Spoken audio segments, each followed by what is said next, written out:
Вечер добрый, дорогие друзья. Сегодня наша встреча экспертного клуба Якутии проводится в новом формате.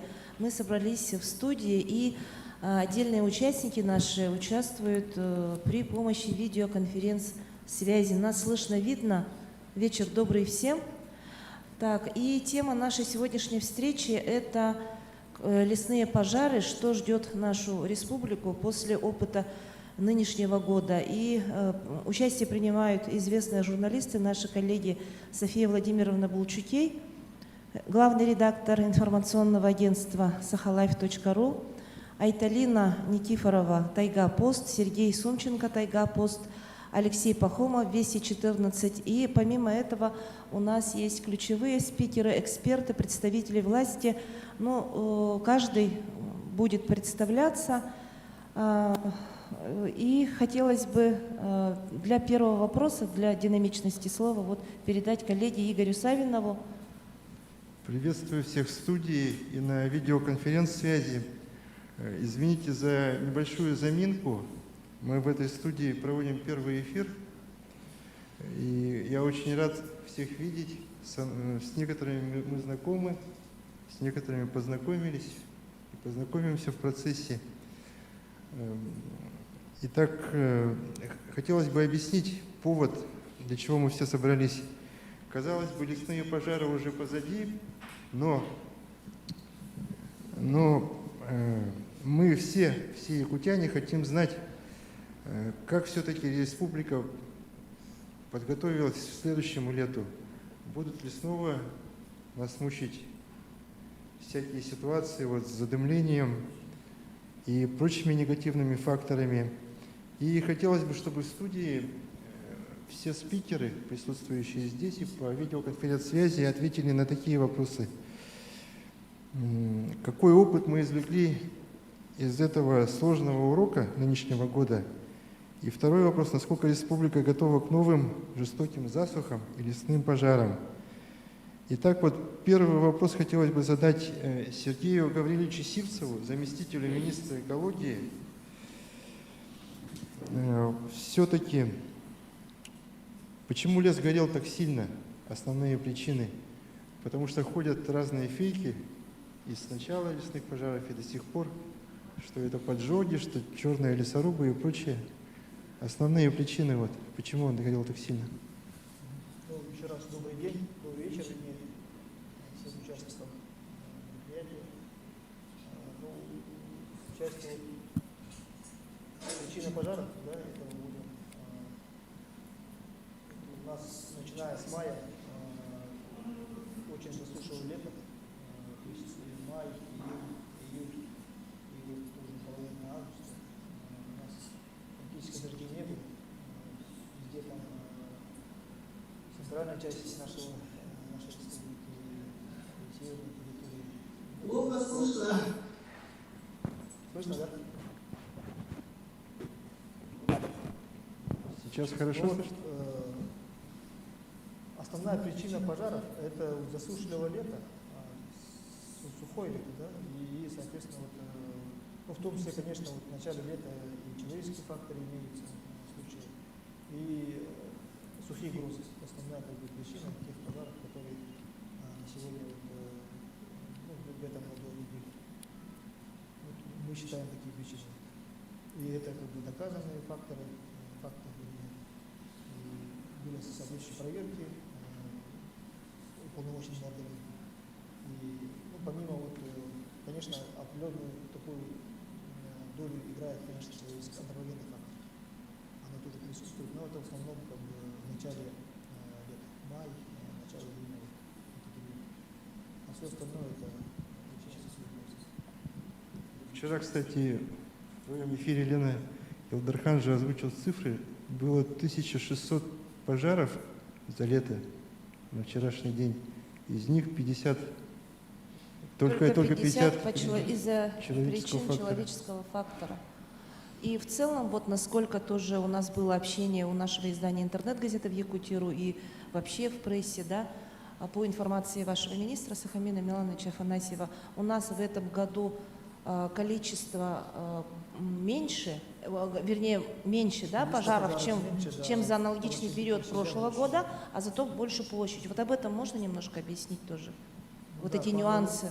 Если сравнивать с 2020 годом, то у нас количество, вы верно говорите, что количество, вернее, количество пожаров у нас меньше в этом году, да? Ну, не сильно меньше, но оно меньше. Но при этом у нас площадя, они почти там, 1,5, около 2 раза больше в этом году. Джулстан Иванович, вы же цифры какие-то озвучивали, что пожаров было даже больше, да, в прошлом году? Или вы... Это количество пожаров больше. Да, количество пожаров было больше, но как единицу времени случалось очень часто, сразу по 80 пожаров уже было, да? Какие-то сутки. Добрый вечер, Насыщенность. добрый вечер, уважаемые участники экспертного. У нас в текущем году грозовая активность намного выше, больше, и мы в середине лесопожарного сезона, когда у нас чрезвычайная ситуация была объявлена, день фиксировали по 80, по 60 новых лесных пожаров. Да? И тогда уже начали приглашать пожарные формирования в других регионов. У нас и подключились федеральное бюджетное учреждение «Авилис-Охрана». И в течение практически недели мы каждый день фиксировали новые пожары, и они 80, 60, 40 пожаров новых. Ну, соответственно, мы свои силы все были задействованы. И в целом за пожароопасный сезон получилось, что парашютистов-десантников с других регионов у нас поработало больше 800 человек. Таких показателей у нас ранее, конечно же, было, но интенсивность горения, именно ветровая нагрузка, засуха, да, что дождей не было практически месяцами, такого никогда не было. Мы общаемся и со своими ветеранами, и с людьми, которые ранее тушили лесные пожары. Такого лета никогда не было. Поэтому Владимир Сергеевич может подтвердить. да, это подтвердить, потому что он уже 40 лет работал. Да? Давайте я представлю все-таки для наших зрителей. Как вы поняли, в форме это лесник, да, это Джулстан Иванович Хон. Он руководитель ГБУ, ну, Якутлесресурса. Рядом со мной это Владимир Сергеевич Леонов, руководитель ГБУ «Авиалеса и охрана». Но это наши парашютисты-десантники. Основная сила, да, и оперативная сила в тушении пожаров. Так, также я уже представил, это заместитель министра экологии Сергей Гаврилович Сивцев. Также у нас в студии в первом ряду это журналисты, которых уже представили. А во втором ряду это наши доблестные добровольцы. Им тоже всем большое спасибо за то, что пришли сегодня, ну и за их труд этим летом. Так, и на видеоконференц-связи у нас подключились главы наиболее пострадавших улусов Горного улуса Никита Викторович Андреев и Намского улуса Юрий Иннокентьевич Слепцов. И один из самых сведущих людей в лесной отрасли, Саргалана Поликарповна Амосова, заслуженный лесовод России и руководитель общественной организации Общества лесоводов Якутии. И со временем... Якуша Варита – это блогер. И ожидаем еще подключения ученых. Надеемся, подключатся. Марк Бабатунде был... он подключен. Марк Бабатунде – это тоже доброволец с Хангаласского улуса, нигериец по национальности, но уже долгое время живущий в Якутии, который тоже тушил пожары.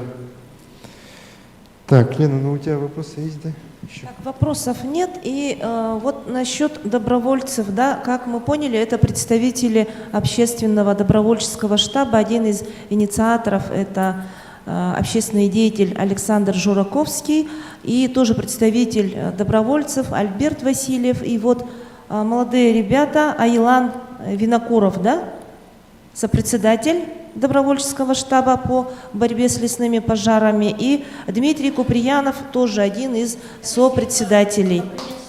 Да. Вот.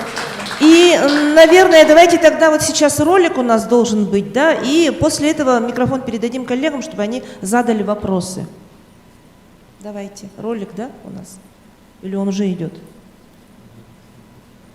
Ну, видеосюжет должен быть с выступлением главы Якутии Айсена Сергеевича Николаева.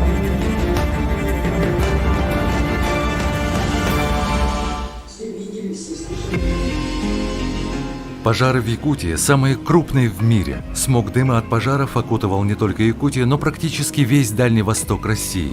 Во многих районах зафиксировано превышение предельно допустимой нормы в атмосферном воздухе по диоксиду азота. Огонь распространялся с бешеной скоростью, благодаря сильному ветру и засухе, которая не была зафиксирована в Якутии за последние 150 лет. Стабилизировать ситуацию удалось благодаря взаимодействию правительства Российской Федерации и исполнительной власти на местах и добровольческому движению Якутии. Мобилизация всех сил, людей и умелые действия стали надежным щитом перед наступавшим огнем. Вот многие сейчас, к сожалению, журналисты, особенно московские, зарубежные, пишут, что там основная проблема, основная причина пожаров – это человеческий фактор. Ничего подобного. Еще раз официально заявляю, что 95% пожаров на территории Якутии этого года – это природные явления. Это подтверждено и МЧС, подтверждено всеми надзорными органами. Это сухие грузы. Большую роль в борьбе с лесными пожарами сыграло население Якутии, но с такой силой стихии в селе Бяскёль горного Улуса столкнулись впервые. Верховой пожар, сопровождаемый высокой температурой и сильными порывами ветра до 30 метров в секунду, был очень опасен. Несмотря на жесткое сопротивление огнеборцев, огню удалось прорвать оборону села и сжечь в течение короткого времени часть. Трагедия всех, что к этому привело? Во-первых, мы должны сейчас все проанализировать ситуацию, которая сложилась в этом году. Стихия всегда была, были очень годимые года, но нынче, конечно, было хуже, чем те года, которые, вот, например, за годы моей работы, скажем так. Хотя старики говорят, что 73-й год тоже был очень сложный, там другие года были сложные, всякие были года, конечно. Чем это обусловлено? Мы должны одно понять и навсегда свыкнуться с мыслью, что из-за того, что у нас в Якутии растет 90% лиственницы насаждения, которые постоянно дают отпад хвои, и у нас накапливается горючий материал, который готов вспыхнуть в любое время именно при засушливой такой жаркой погоде с ветрами, как было в этом году.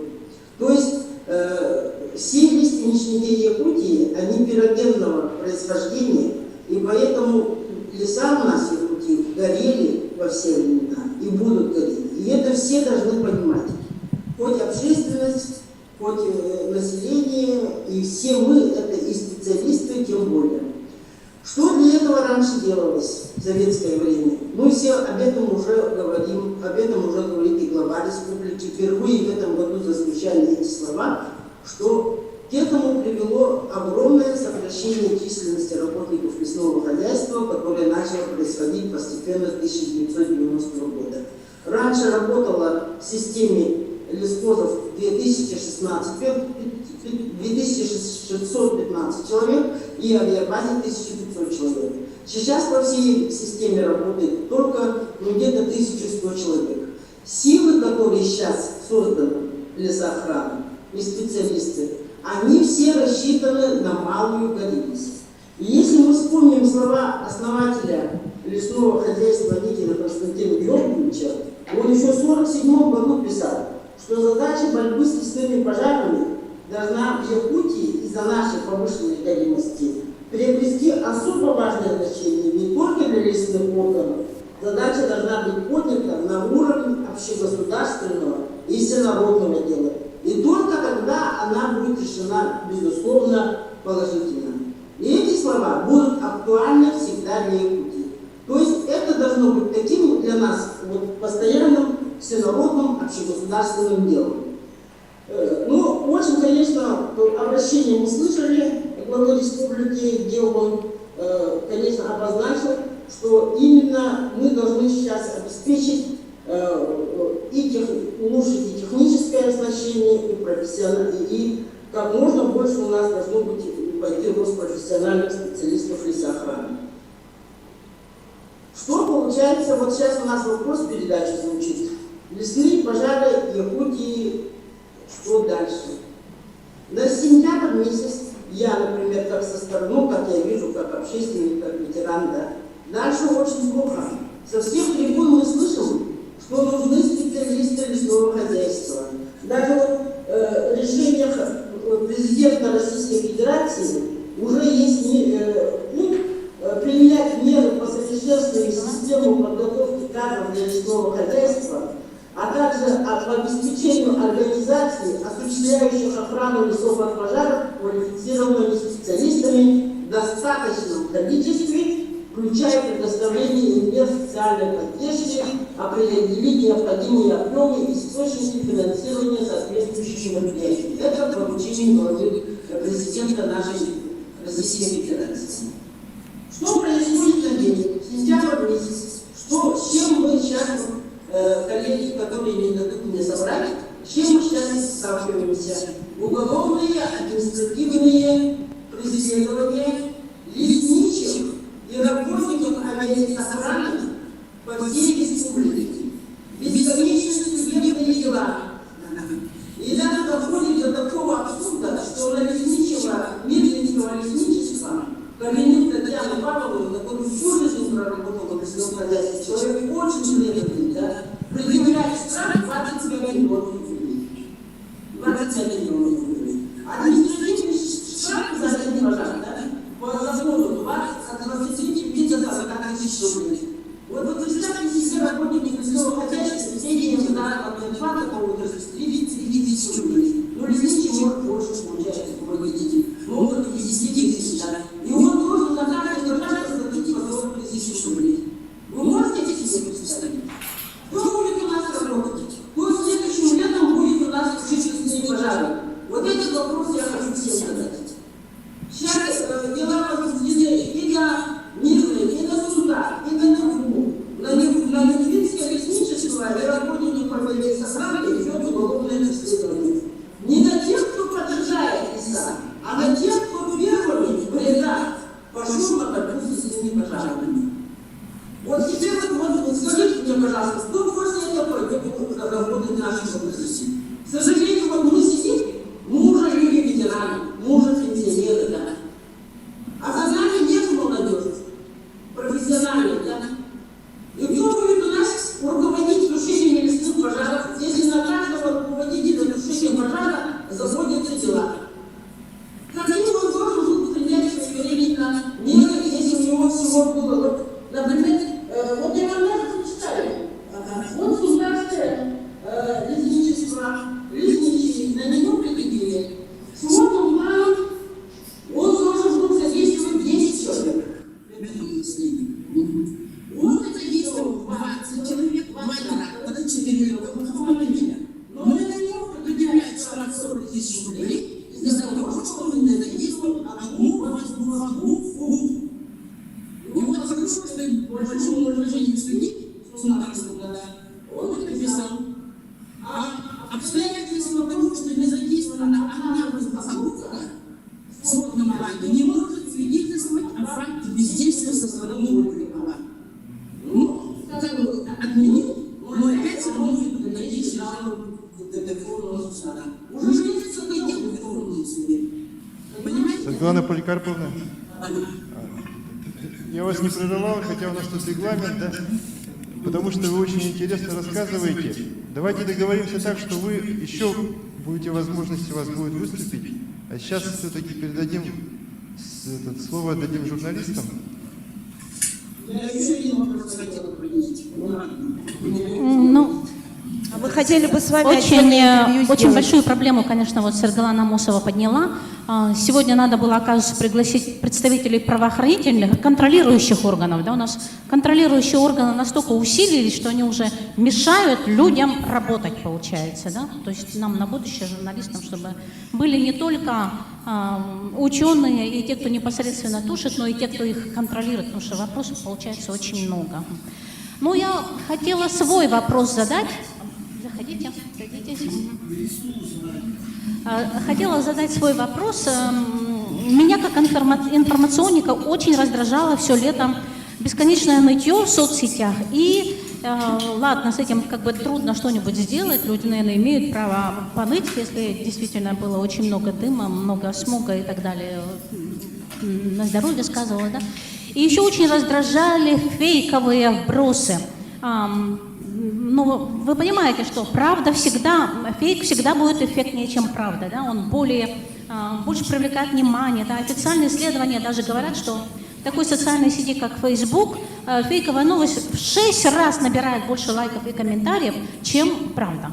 Потому что она всегда будет выглядеть более... Ну и вот какие у нас были вбросы, да? Что у нас черные лесорубы, что у нас недропользователи поджигают, заказывают, автопокрышки. Какие еще у нас были эти?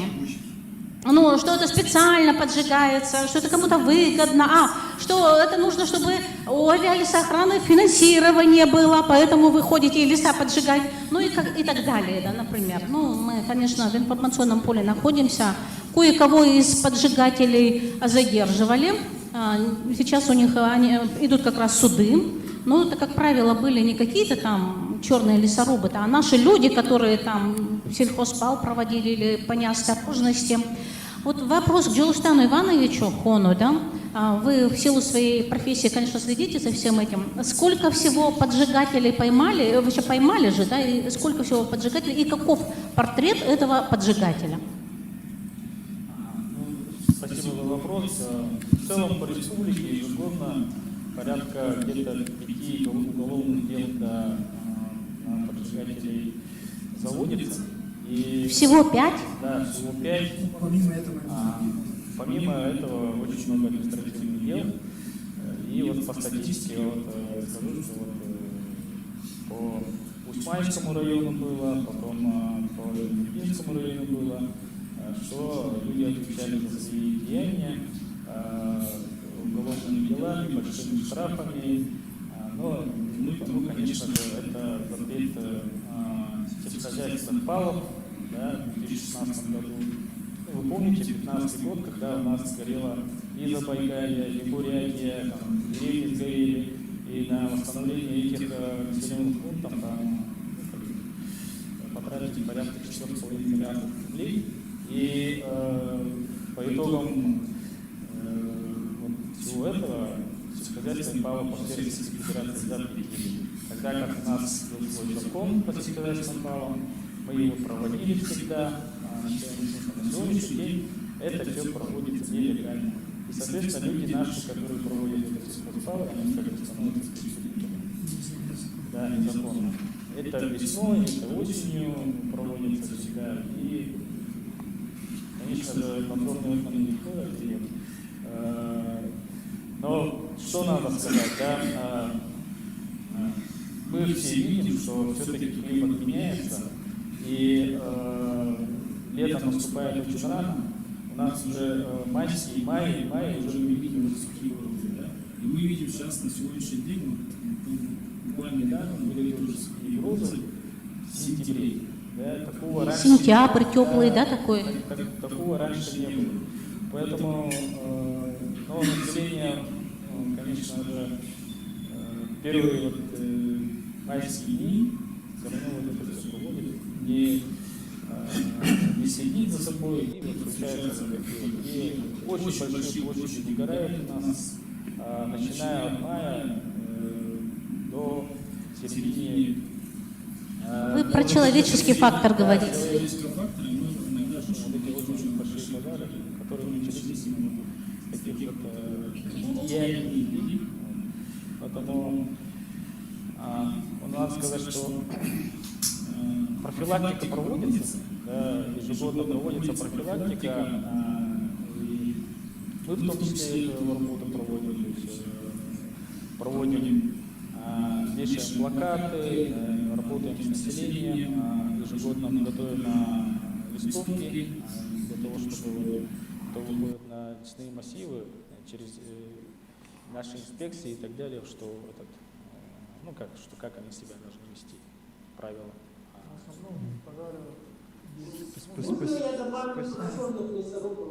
умысла и Давайте, Светлана Поликарповна. по неосторожности Ну, я вот хочу сказать, во-первых, вот вопрос, вы обращаетесь к лесникам, да, а обязанность по дознанию, по выявлению виновных лежит за МЧС, органом государственного пожарного надзора. Это тоже надо все кучи расставлять, как бы скажем, по полочкам. Что касается насчет фейков, огромных лесопользов. Вот я занималась лесопользованием, сейчас с учетными работами. Я 40 лет разрабатываю лесничную республику. У нас в лесной промышленности последние годы категория вообще нет. У нас вообще как бы делового леса-то по стандартам мало, наверное, в Якутии.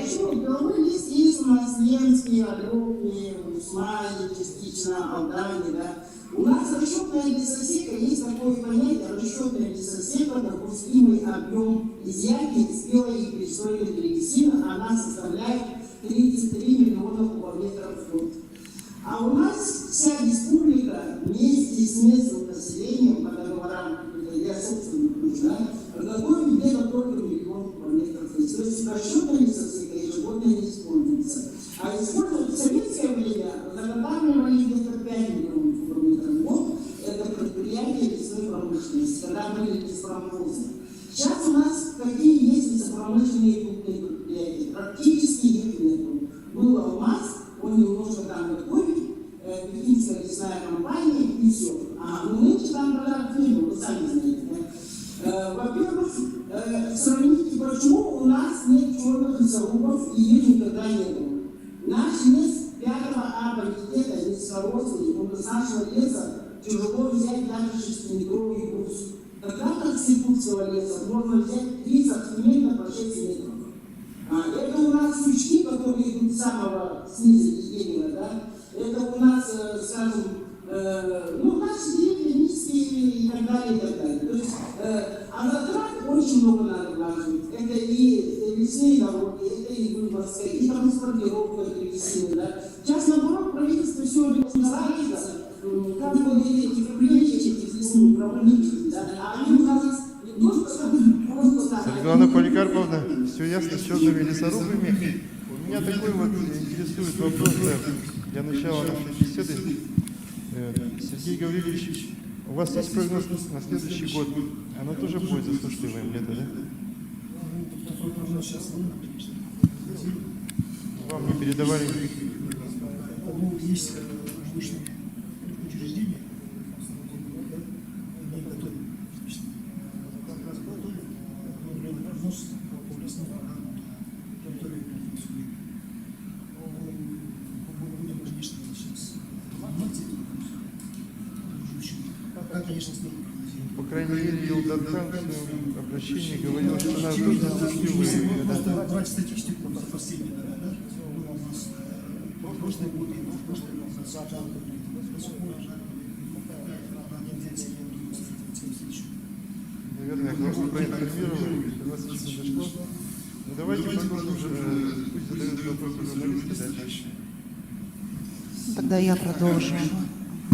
Но если задаваться вопросом, что дальше, то, наверное, нельзя обойти тему финансирования и тему распределения полномочий. Если честно, то в этом году, как-то вникая в эту тему, даже мы, журналисты, нам понадобилось какое-то время, чтобы разобраться, где федеральные полномочия, где ответственность субъектов, а где уже наступают там полномочия местных глав муниципалитетов. Конечно, нас всех возмутили эти цифры, копейки на природоохранные мероприятия. Вот. С большим возмущением мы узнали, что основная часть финансирования поступает уже по окончанию лесного сезона, да, пожароопасного сезона. Вот. Все-таки что будет дальше? Как изменится система финансирования? И кто за что конкретно будет отвечать? И главам хотела бы узнать, насколько они готовы вообще принять на себя какую-либо ответственность, старую, новую, насколько решаются, сделаны выводы, и что будет в следующем году, к чему их готовят. Как исполнительной власти субъекта республики, исполняют полномочия Федеральной Российской Федерации.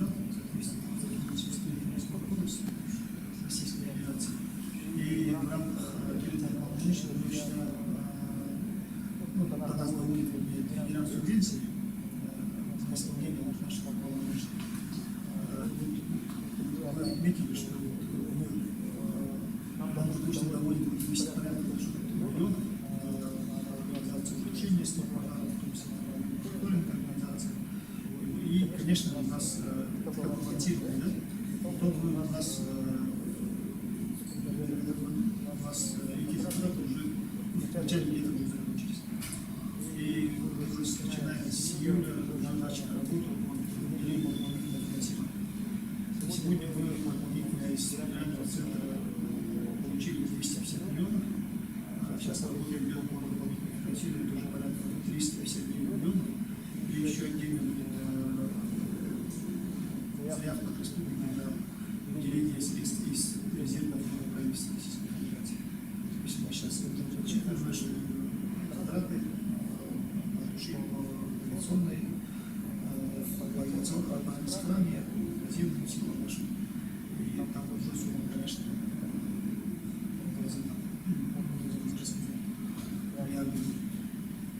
затраты, конечно, очень много. И все в этом году у нас включено силы федерального резерва, наши коллеги тоже с регионов, федерального базы, 800 гривен человек. Уже работало в республике. Им надо платить. Бесплатно еще не делать. Те же самолеты, авиация, там, это все на услугу. В части готовности на следующий год надо добавить, что дополнительно выделяется порядка 25 миллиардов рублей, по Российской Федерации. Владимир Владимирович Путин об этом уже высказался, и меняется методика распределения субвенций. Мы и ранее говорили, что она справедлива к территориям Дальнего Востока, Сибири, что лесистые территории, они остаются вообще минимум на 1 гектар лесного фонда в сравнении с другими регионами в центральной части России. И вот этот наступающий переломный момент, и нашу сторону, надо сказать, немножко так посмотрели люди с положительной стороны. И несколько совещаний было на уровне министра Ковдова Александра Александровича по этому поводу. Он нашу позицию очень хорошо понимает, работал сам в Дальнем Востоке, и перед Минфином Российской Федерации нашу позицию сейчас защищает. То есть распределение субвенций, исходя из 5-летних средних горимости расходов субвенций на 1 гектар, вот такая наша позиция. Чтобы четко было, дополнительно.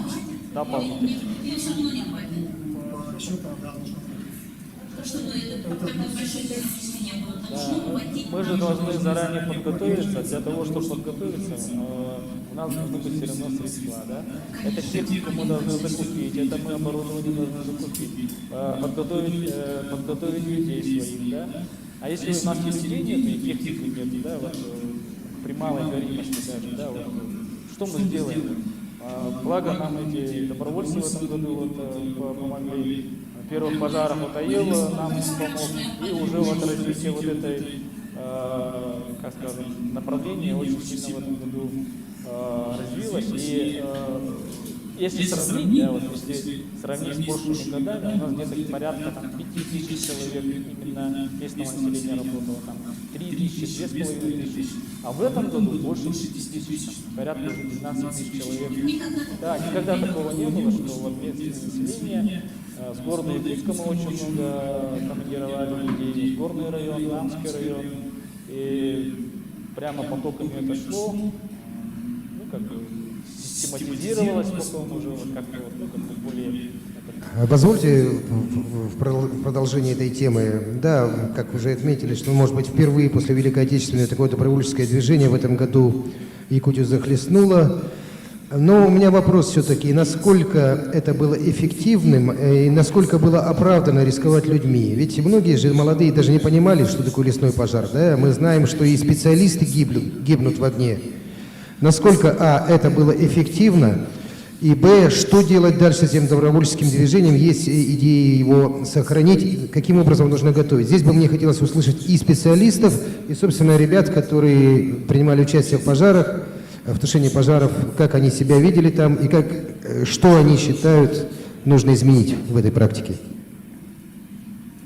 Давайте я начну, Джилстан Иванович, начинайте.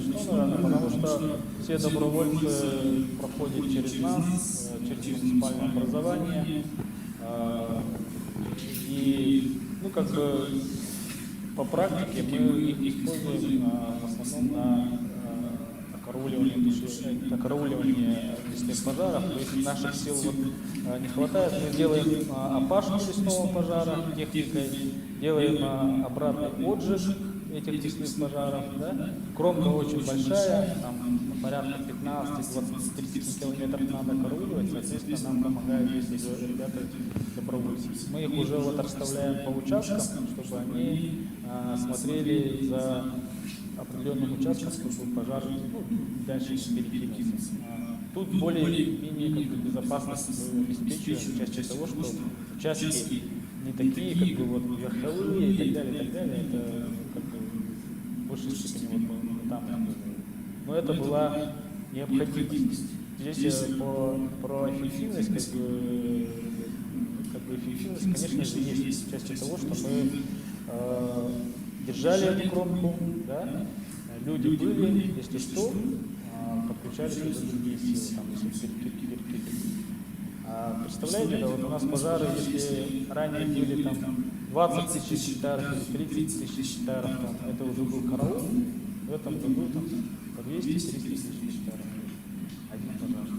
И один пожар уже на территории не одного района, а уже вот горного района, Намского района, да, Кобяйского района, только один пожар. Поэтому тут ситуация была очень сложная, критическая, можно сказать. Техники катастрофически не хватало. Мы в округе, можно сказать, ближайших районов всю технику подтянули на лесные пожары. Ну, грубо говоря, не давали работать и дорожникам, и сельскохозяйственным предприятиям. Вся техника работала на лесных пожарах. Вот. Дальше коллеги, может, добавить? Владимир Сергеевич, может быть. Абсолютно не бы справились, потому что в данном случае в этом году очень помогли, конечно же. Владимир Сергеевич, а у вас какое мнение? Что добровольцы? Мое мнение, каждый должен заниматься. Есть позиция, есть врачи, есть там учителя. Каждый должен заниматься. Если сейчас в этом году была такая необходимость, да, она, наверное, была. Но ставить на поток это здесь нужно приходить к тому, что честность должна увеличить, иначе такие пожары, проблема в чем заключается? 30, 40, 60 пожаров, 80 пожаров. В целях наших подразделений хватает тушить пожаров. Мы даже не можем тушить, обслужить 20-30 пожаров. Еще остается половина пожаров, которые действуют. Местное население ее тоже не обслужишь. Они могут построить. Да, вы говорили 200 сегодня. Да, на сегодняшний момент у нас численность 221 человек, проходящих на самой службе. 24 летчика. Поэтому сравните с той численностью, что сказал Сергей Перков. 1200 вот здесь раньше. Сейчас 221. Да, но на 30. нашего общения по теме лесных пожаров, да, сейчас же гослесфонд, да, делится на охраняемые, да, Нет, здесь... и на те, которые уже есть риск населенного пункта.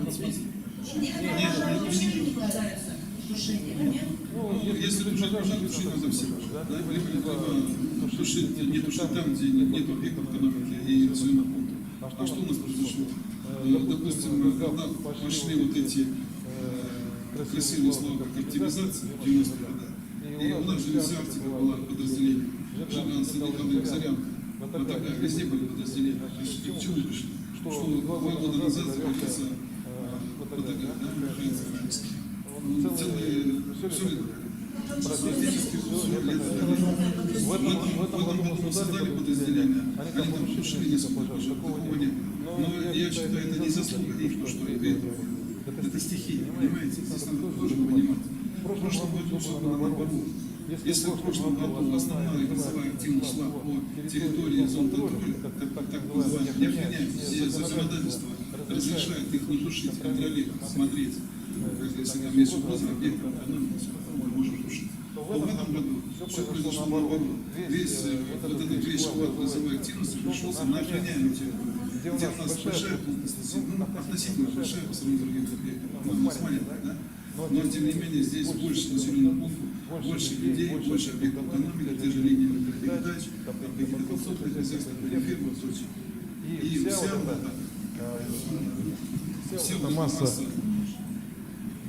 вся вот эта масса лесных пожаров, она пришлась на охраняемую территорию. Чтобы вы понимали, вот у нас подразделение, скажем, 6 парашютистов пожарных, ну, возьмем какое-нибудь отделение, ну, например, Амгинское подразделение или там Татинское. 6 парашютистов, 6 десантников. Вот самолет взлетает, 6 человек выстрелили. А требуется на пожар 12, 15. Значит, мы вынуждены стартовать самолет, то есть мать направить самолет. То есть, по большому счету, сил не хватает обслужить даже один пожар. Силы на эту службу. Что касается добровольцев пойдут за 200 километров. Они не пойдут. А если за 200 километров пожар не потушили, то через месяц этот пожар придет сам к населенному пункту. Что и происходило? Понимаете? То есть основная задача стояла работать вблизи населенного пункта, снимать угрозу. Дальние пожары просто физически не успевают решить. И это было... Да, и потом пришло время, когда они все начали подходить. В один прекрасный момент эта масса стала подходить к населенному пункту. Вот проблема в чем заключается. Добровольцами не закроешь эти дыры. И прыгать в лес они тоже не будут. И оставлять их там без средств обеспечения связи, тушения и без специалистов тоже нельзя, потому что могут быть проблемы еще хуже, чем, скажем, вблизи. Если вблизи населенного пункта они как бы под контролем находятся, там есть специалисты, проще оставить себя, мы не можем оставить. Задача стоит в том, что если не будет должного внимания уделено охране лесов от пожара, не формальной охране, а нормальной охране, то ничего у нас не получится. И силами субъекта, мне кажется, мы не справимся, потому что у нас на сегодня 250 миллионов, больше 250 миллионов, это государственный лесной фонд. И понимаете, что когда произошла вот эта оптимизация, все лукавили. Вот здесь охраняемо, сначала были там космосферы первого, второго уровня, что-то охраняется, что-то не охраняется, вот мы оставили кусок охраняемой территории. Мы на сегодня снизились к уровню довоенных лет охраняемых. Если в войну, военные годы сейчас создавался это 44 год, мы ведем историю оттуда, авиационной охраны. И потом она начала по нарастающей, мы охраняли больше 100 миллионов, сейчас у нас охраняемо стало где-то порядка 30 миллионов. В прошлом году она была еще меньше, на 10 миллионов. В этом году нам увеличили на 10 миллионов охраняемую территорию. Ни численности мы, по большому счету, не получили, средств тоже не получили. И что мы имеем? Те пожары, которые оказались в охраняемой территории, вот возьмите сейчас горный район, там масса пожаров, которые разрастались, это была прошлогодняя зона контроля. Сунтар, вообще целиком район был в зоне контроля. Мы имеем на сегодня там 100 пожаров, 102 или 103 пожара в Красном районе. То есть мы с плюсом получили 100 пожаров. В прошлом году мы имели право их не тушить вообще. В этом году мы обязаны были тушить. Вот и представьте себе объемы, какие свалились в целом на республику с этой численностью. Не по сценарию, да? Вот я хотела такой вопрос задать. Да, может быть, где-то субъективное мнение сложилось, но мы передам потом им это самое. Субъективное мнение такое сложилось, да, ну ладно, вот была, как вы сказали, красивое слово оптимизации, мы как самый нехарактерный регион России, как самый большой, как самый лесистый, больше всего мы пострадали, да. И сейчас у нас каждый вечер эта вышка горит разными цветами, мы благодарим все время парашютистов, десантников, авиалесоохраны из разных регионов, которые к нам приехали. Но сложилось такое впечатление, что они-то приехали чуть попозже, а в самый трудный момент мы как будто одни были, мы это республика, да, в самое сложное время. И мы же видели, что по зарубежным телеканалам показывают огромный такой пожар, и там люди стоят просто с лопатами, голыми руками, и вообще, как бы, или я ошибаюсь? Ну, понимаете, привлечение дополнительных сил и средств в других регионах. Есть критерии определенные. Просто так позвать нельзя, что, ребята, придите, помогите. Должны быть критерии. Критерии – это объявление чрезвычайной ситуации. Тогда наступает критерий. Вот если мы сейчас вернемся в советское время, когда вот я пришел на работу, это был 86 год, у нас была авиасохрана федеральная. Потом в 2006-2007 году вот этот новый лесной кодекс, все это переломали и полномочия передали субъекту. Понимаете, тогда было достаточно одного телефонного звонка. Позвонить и сказать, у нас проблема. И здесь мониторилось, скажем, загорелась Якутия, ну или даже не загорелся, уже видим, что класс пожарной опасности растет. Значит, в течение, там, скажем, 2 недель там, или 1 недели здесь будут проблемы. То есть перебрасывать подразделения, скажем, с Магадана, с Приморья, были свои амбассадоры, своя авиация. То есть буквально тебе позвонили, 50, 100 человек могли перебросить заранее, не ждать, когда проблем решится. Если у них начинается проблема, да, никаких закупок не было. Если, скажем, в этот момент начались проблемы в Приморье, то к ним люди приезжали, скажем, в какой-нибудь Псковской области, да, в центральной части тоже были подразделения, или там в Западной Сибири. То есть шло такое внутри базовое маневрирование, центральная база, межрегионная. Такой проблемы не было. А сейчас вот, чтобы пригласить подразделение с другого субъекта, наш глава пишет письмо губернатору того субъекта с просьбой оказать помощь. То есть нам нужно там 50 человек. Они еще думают, давайте или не давайте, потому что завтра у них могут быть проблемы. День подумали, 2 подумали, решили. Потом нужно их еще привести. Подразделения у всех не такие огромные, как кому-то кажется. Вот у нас работало 800 человек. И я могу сказать больше, что мы бы и рады больше были пригласить, а их просто не было. На территории России их просто не было. Мы все остальные были задействованы.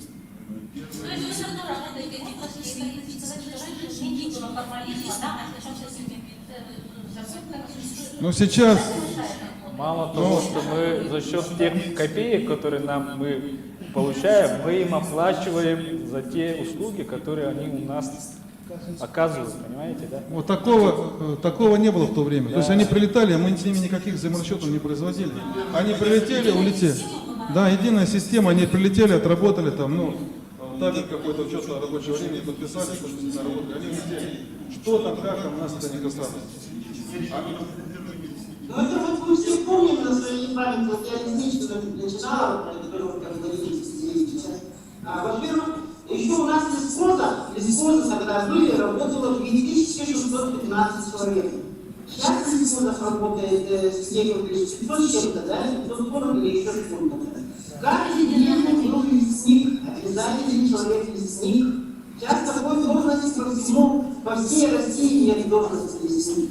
Лесник всегда на свою территорию. И когда пожар какой-нибудь людей случался, он мог, опять же, собрать людей, выйти, и лесничество тогда, участковые, сейчас называются участковые лесничества, они были мощные. Вот я, например, приехала работать, Ботовское лесничество, и вот парк лесничества было. У меня почти было 17 человек. Сейчас в этом Ботовском лесничестве, наверное, 1 человек работает. Любой маленький пожар, мы тут же сели на свою машину, с собой проехали, где-то 1-2 гектара потушили. Вы понимаете, да, тушить надо на малой площади, на маленькой площади. К сожалению. Если его на маленькой площади, вот сегодня не потушишь на 2 гектарах, на 1 гектаре там, завтра он уже будет 10 гектаров, 200, там, 1000, 20 000 шагов говорят. Он разрастется в такой работе, один ветер, и все, он ветер разнесет. Вот, наверное, вот как раз я видела даже Светлана Поликарповна, спасибо. Давайте я предлагаю сейчас добровольцев присутствовать. Это Александр Жураковский. Нет, я хотел бы пару слов сказать по той теме, которую вот сейчас поднимают. Очень мягко вы говорите. На тушение пожаров в Якутии выделяется 6 рублей, а в Подмосковье 199 рублей. Это при том на гектар. Это при том, что в Подмосковье везде дороги есть, а у нас, извините, транспортная доступность очень плохая. И проблема на самом деле в том, что в 2006 году был принят лесной кодекс, согласно которому лес стал объектом экономической деятельности. Но я думаю, что пора концепцию нашу поменять и как бы в законе написать, что лес Российской Федерации – это зона жизнедеятельности человека. То есть сперва нужно не экономические какие-то эти параметры высчитывать, а то, что, как это влияет на людей. Поэтому я думаю, что мы должны смотреть в основу, это нужно менять российское законодательство, потому что тот дебилизм, что соседние регионы должны друг у друга парашютистов спрашивать, я думаю, пора это прекращать, и президент Российской Федерации это четко сказал. Так что та ситуация, которая сейчас образовалась, она совершенно недопустима, ее надо останавливать. Спасибо, Александр. И сейчас мы хотели бы... Мы хотели бы... Ну... Сергей Сумченко сейчас задал вопрос. Так, давайте мы передадим слово главам наших районов. Да, ребят, давайте соблюдать. Так, минуточку. Вопрос был все-таки Сергей, да? Так, мы это сейчас к этому вернемся. У нас главы улусов уже ждут полчаса. Нет. Мы хотим переместить... Вот, пожалуйста, чуть попозже. Никита Викторович Андреев есть, глава Горного района. У вас была самая сложная ситуация на сегодня, да? Что до такой степени, что у вас был создан свой отдельный оперативный штаб. Сегодня у вас как идет ситуация, об этом можете вкратце, пожалуйста. И какие выводы вы для себя сделали? Добрый вечер, уважаемые коллеги. Как вы правильно отметили, у нас была одна из самых сложных ситуаций по республике. Общая площадь пройденная днем составила порядка 1/4 нашей территории. Очень крупные пожары. Вот тот пожар, о котором упомянул Дусан Иванович, который перешел на территорию Кобяйского, Навского района, это один пожар, он угрожал, получается, 3 нашим населенным пунктам и перешел на территорию села Печерь. Вот. Лесопожарная обстановка менялась очень стремительно. Республиканским оперативным штабом было принято решение об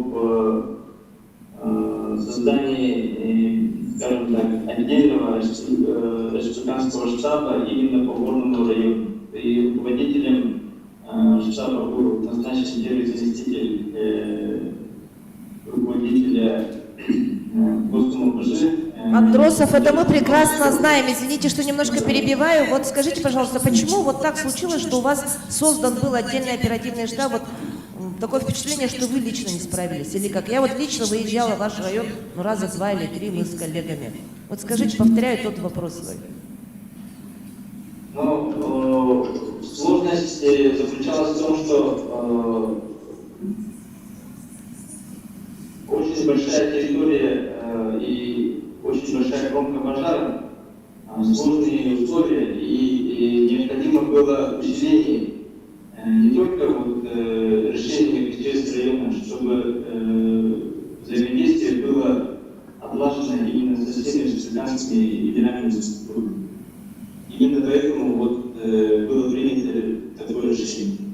Но в части того, что справился, не справился, я считаю, что работа до создания республиканского штаба, она не была хуже, которую мы организовывали для месяца.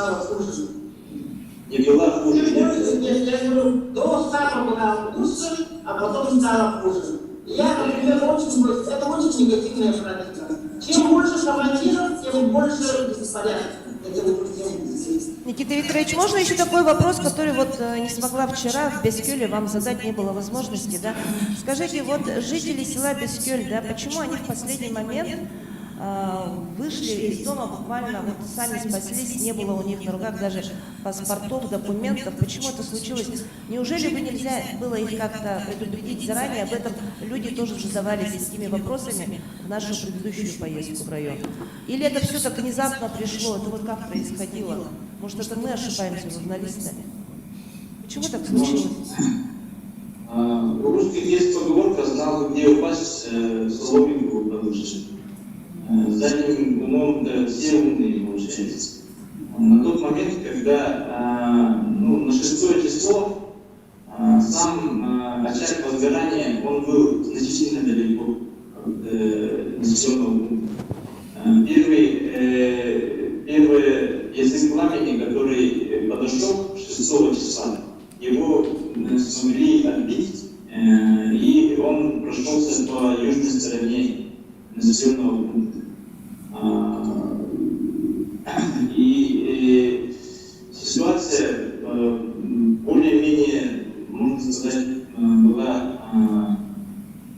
нормализована, потому что сильных средств, на наш взгляд, было достаточно. Тем не менее, порывистый сильный ветер, он сделал свое дело. И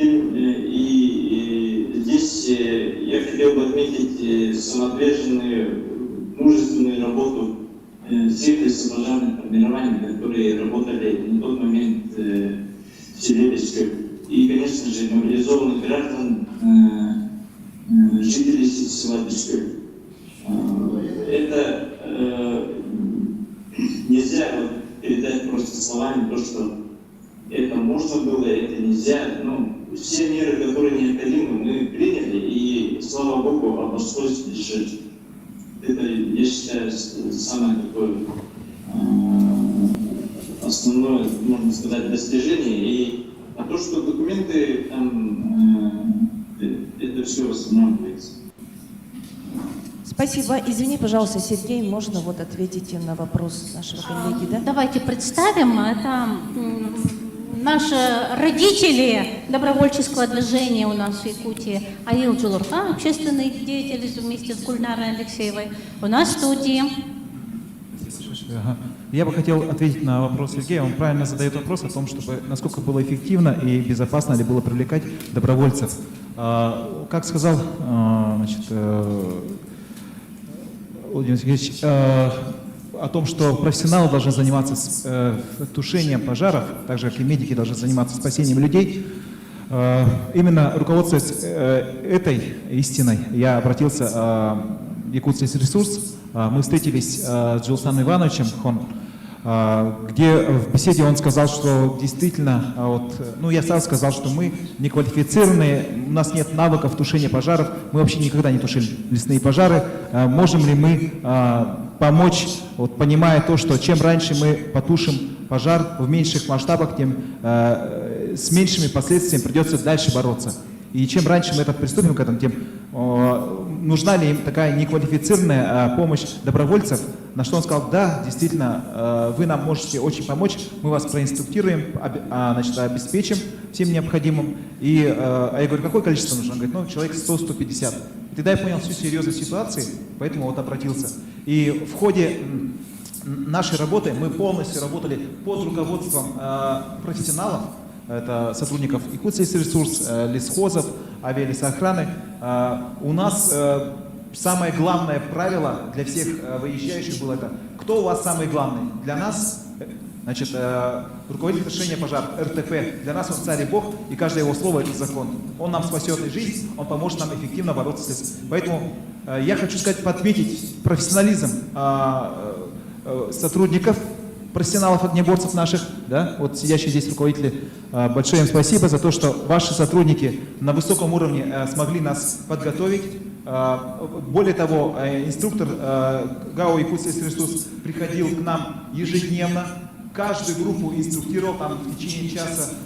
У нас выезжали ребята все подготовленные. Когда мы экипировали наших выезжающих, этот список у нас согласовывался тоже со специалистами, с профессионалами. Мы их были оснащали РЛО, рациями, спутниковыми телефонами, лопатами, ну, всем, что может пригодиться в таких экстремальных ситуациях. И, естественно, мы готовили их там, к верховому огню, к сильной задымленности, к оказанию первой помощи. Специальный, значит, образовательный центр «Спасатель» нам в этом очень сильно помог. Поэтому я еще раз хочу подчеркнуть, что риска для наших добровольцев не было. Мы его пытались все-таки свести к минимуму, да, и при этом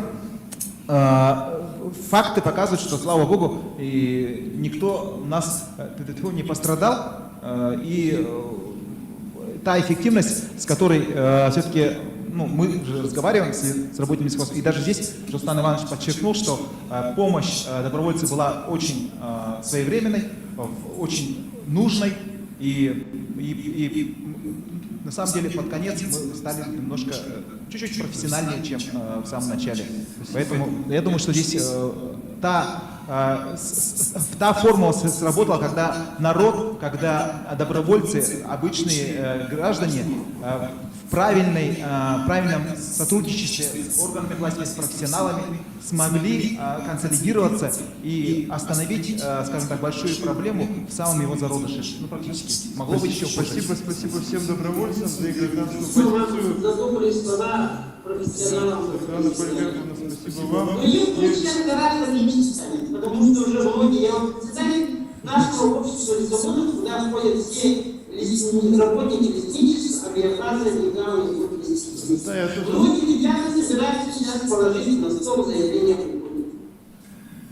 Ну да, я тоже слышал, я надеюсь, зарплата. Как раз вот возвращаясь к тому, насколько республика готова к следующему лету.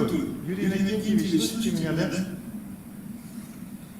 Юрий Иннокентьевич, вот вы как глава УРУСа, ну давайте Алексей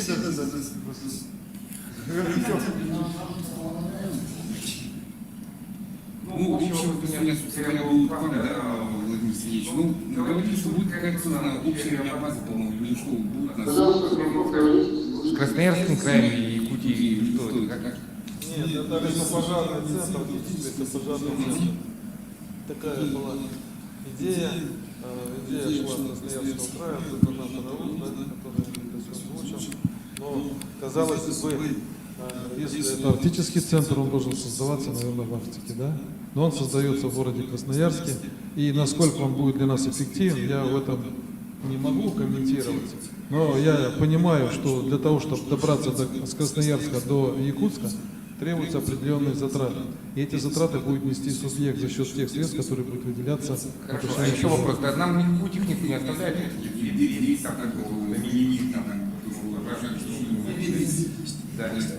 Нет, это авиация интересна, у нас такой авиации нет. И возвращаясь к нашим главам, Юрий Урусов, Юрий Иннокентьевич, что касается подготовки к следующим пожарам, вот вам, как главе УРУСа, что вот нужно в первую очередь? Может быть, разрешить сельхозпалы или увеличить ширину минерализированных полос? Какое-то финансирование для поселений, чтобы увеличили? Вот об этом расскажите, пожалуйста. Еще одна вещь, по подготовке к следующему году, по запасам следующего года, я думаю, вот сегодня сказано, надо увеличить число профессионалов. Если мы говорим про добровольцев, то все забываем про мобилизованность. Мобилизованность слишком добровольцев. Каждое население составляет план тушения пожаров, план вообще судится одного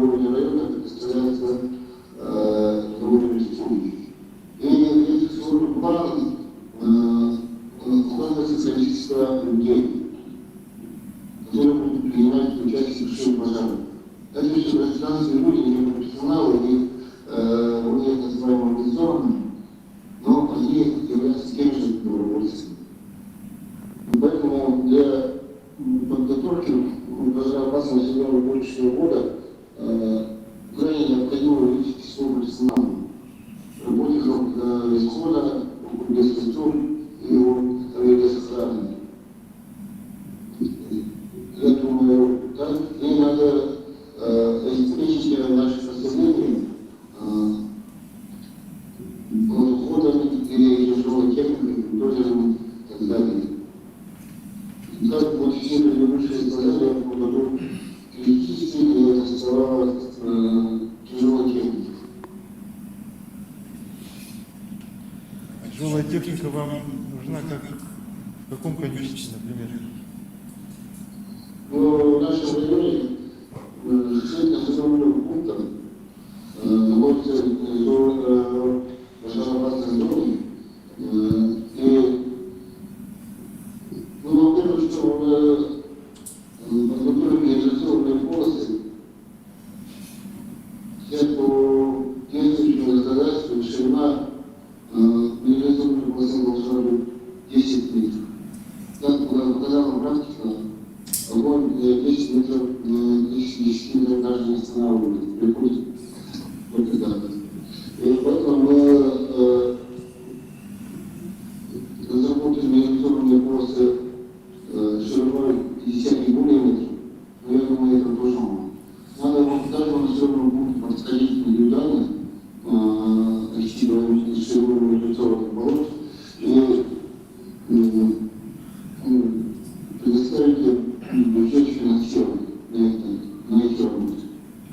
Юрий Никитич, позвольте вас перебить. Мы сегодня не раз слышали о том, что нужны специалисты, без специалистов мы ничего не решим. Тут же говорят, что и действующие специалисты уходят. То есть к следующему пожароопасному сезону мы подойдем с теми же самыми проблемами, я так понимаю.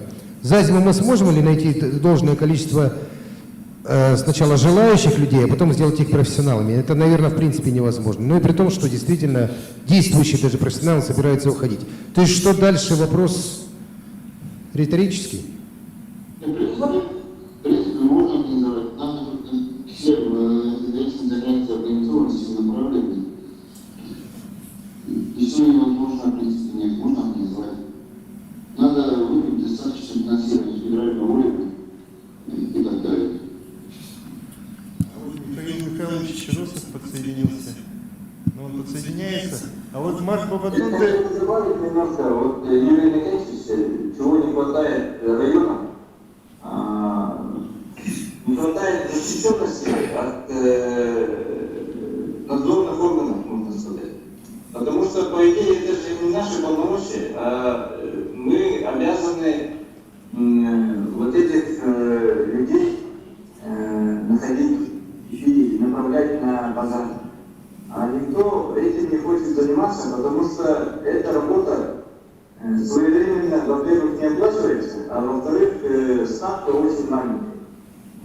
Если бы была информация, что вот одна группа из соседнего какого-то региона проработала 1 месяц, там 20 или 30 человек, и за месяц они предъявили 700 тысяч рублей. Вот это, я считаю, вот нормальная работа. Если вот адекватная заработная плата была бы представлена, анонсирована хотя бы, тогда бы у нас этих проблем не было. А в части добровольцев я вот хотел бы поддержать Юрия Никитича. Добровольцы в этом году, они были, и спасибо им за то, что они были. Но это были вот городские, условно говоря. Из города Якутска в основном приехали, наконец-то, и поддержали вот это движение. А до этого местные сельские ребята, они каждый год этим занимаются. Поэтому здесь вопрос он такой. Если мы хотим в следующем году быть готовым, надо в текущем году, буквально в текущем месяце, всю заработную плату оплатить, довести до каждого человека, который участвовал в тушении пожара. Тогда в следующем году мы будем готовы. И техника СНП. И у меня вот еще одно предложение, да, изучить возможность увеличения периода пожароопасного периода. Начиная с середины мая, кончая с середины сентября. Первый пожар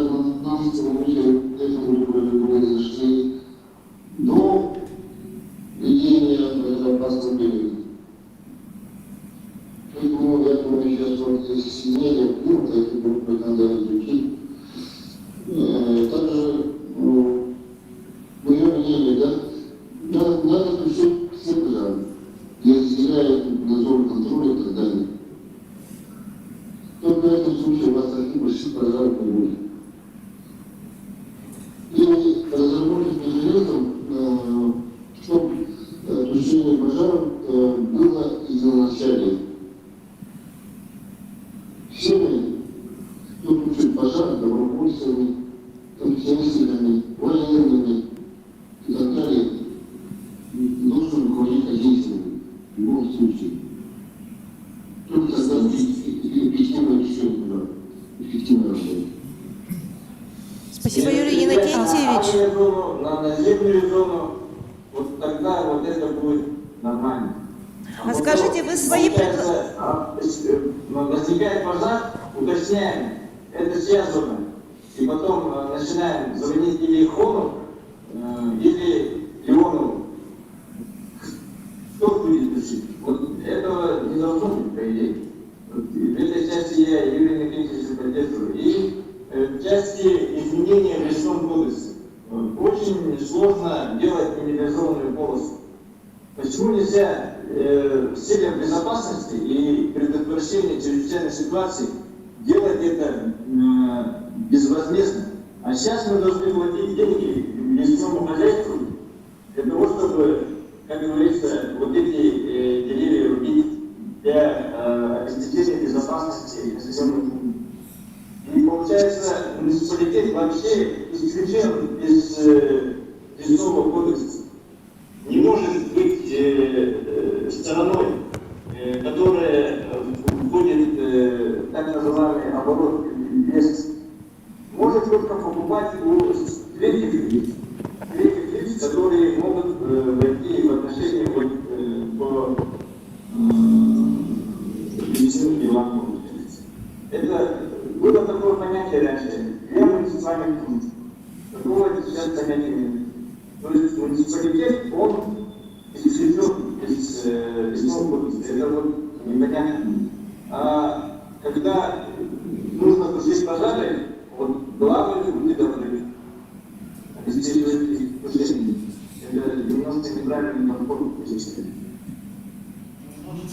Юрий Иннокентьевич, большое спасибо. Никита Викторович, большое спасибо вам тоже за ответы, да, интересные. Вот маленькие уточнения. В вашем районе, в Горном, да, очень активно работали и помогали населению, в том числе даже оказывая психологическую помощь и любую помощь, которая физическая им нужна, там, где-то вот они ставили столбы для заборов, да, вчера об этом и речь была, и глава Якутии поблагодарил молодежку ООН, волонтеров, добровольцев, почти из 20, если быть точнее, из 19 регионов России, да.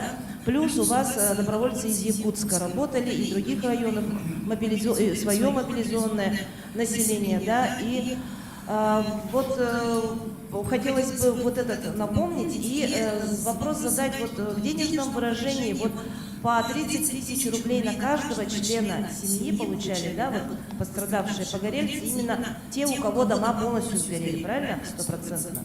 Вот, а помимо этого еще была, да, материальная помощь. Об этом хотели уточнить. И какая помощь будет оказана тем людям, вот вчера вопросы задавали, с просьбами обращались к главе Якутии Александру Николаеву, он обещал, конечно же, помочь, вот пожилые вот женщины, да, вы видели, пенсионерки, жительницы села Бескёль, помочь вот с теми видами работ, которые вот дома у них не сгорели, но Сахалында кабель от Харибит, да, потом народ, от Гордерен, да, вот об этом можете, пожалуйста, подробнее? Глава республики в тот же день, когда произошел пожар в населенном пункте, взял ситуацию под контроль, под личный контроль, и была создана комиссия по восстановлению числа лишних. Сегодня как раз месяц после того происшествия, скажем так, и за месяц сделано очень много. От республики все граждане, которые потеряли жилье, они получили вот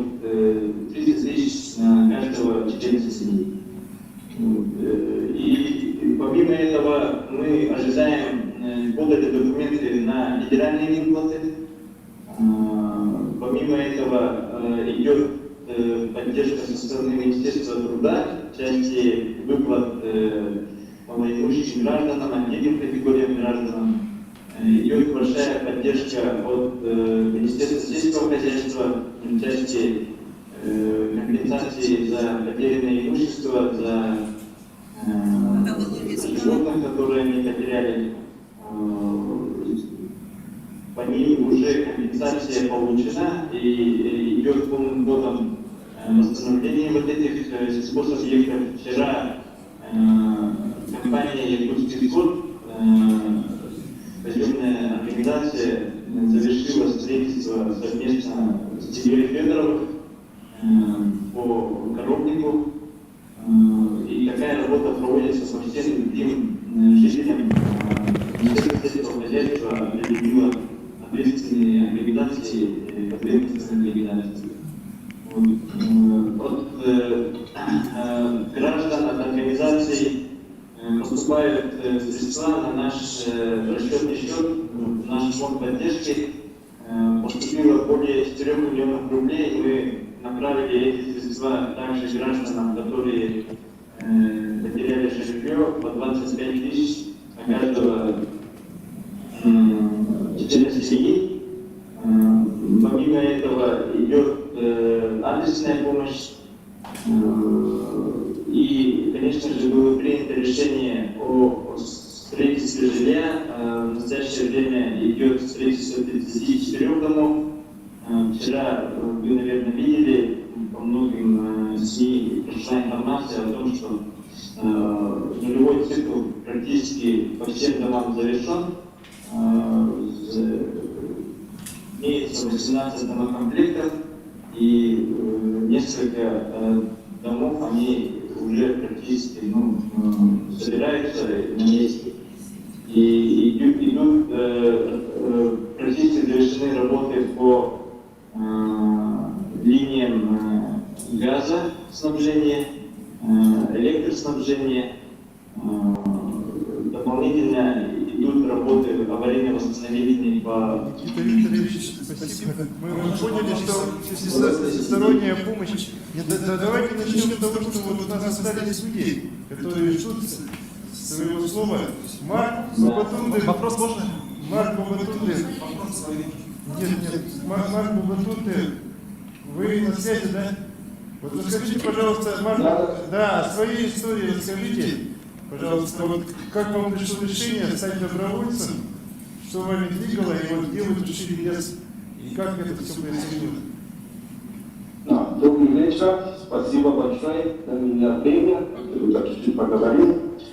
Я живу в Якутии уже 8 лет, и вот это лето первый раз я слышу, что лес горит. Я раньше не вот так внимание не поставить, что лес горит на Якутии.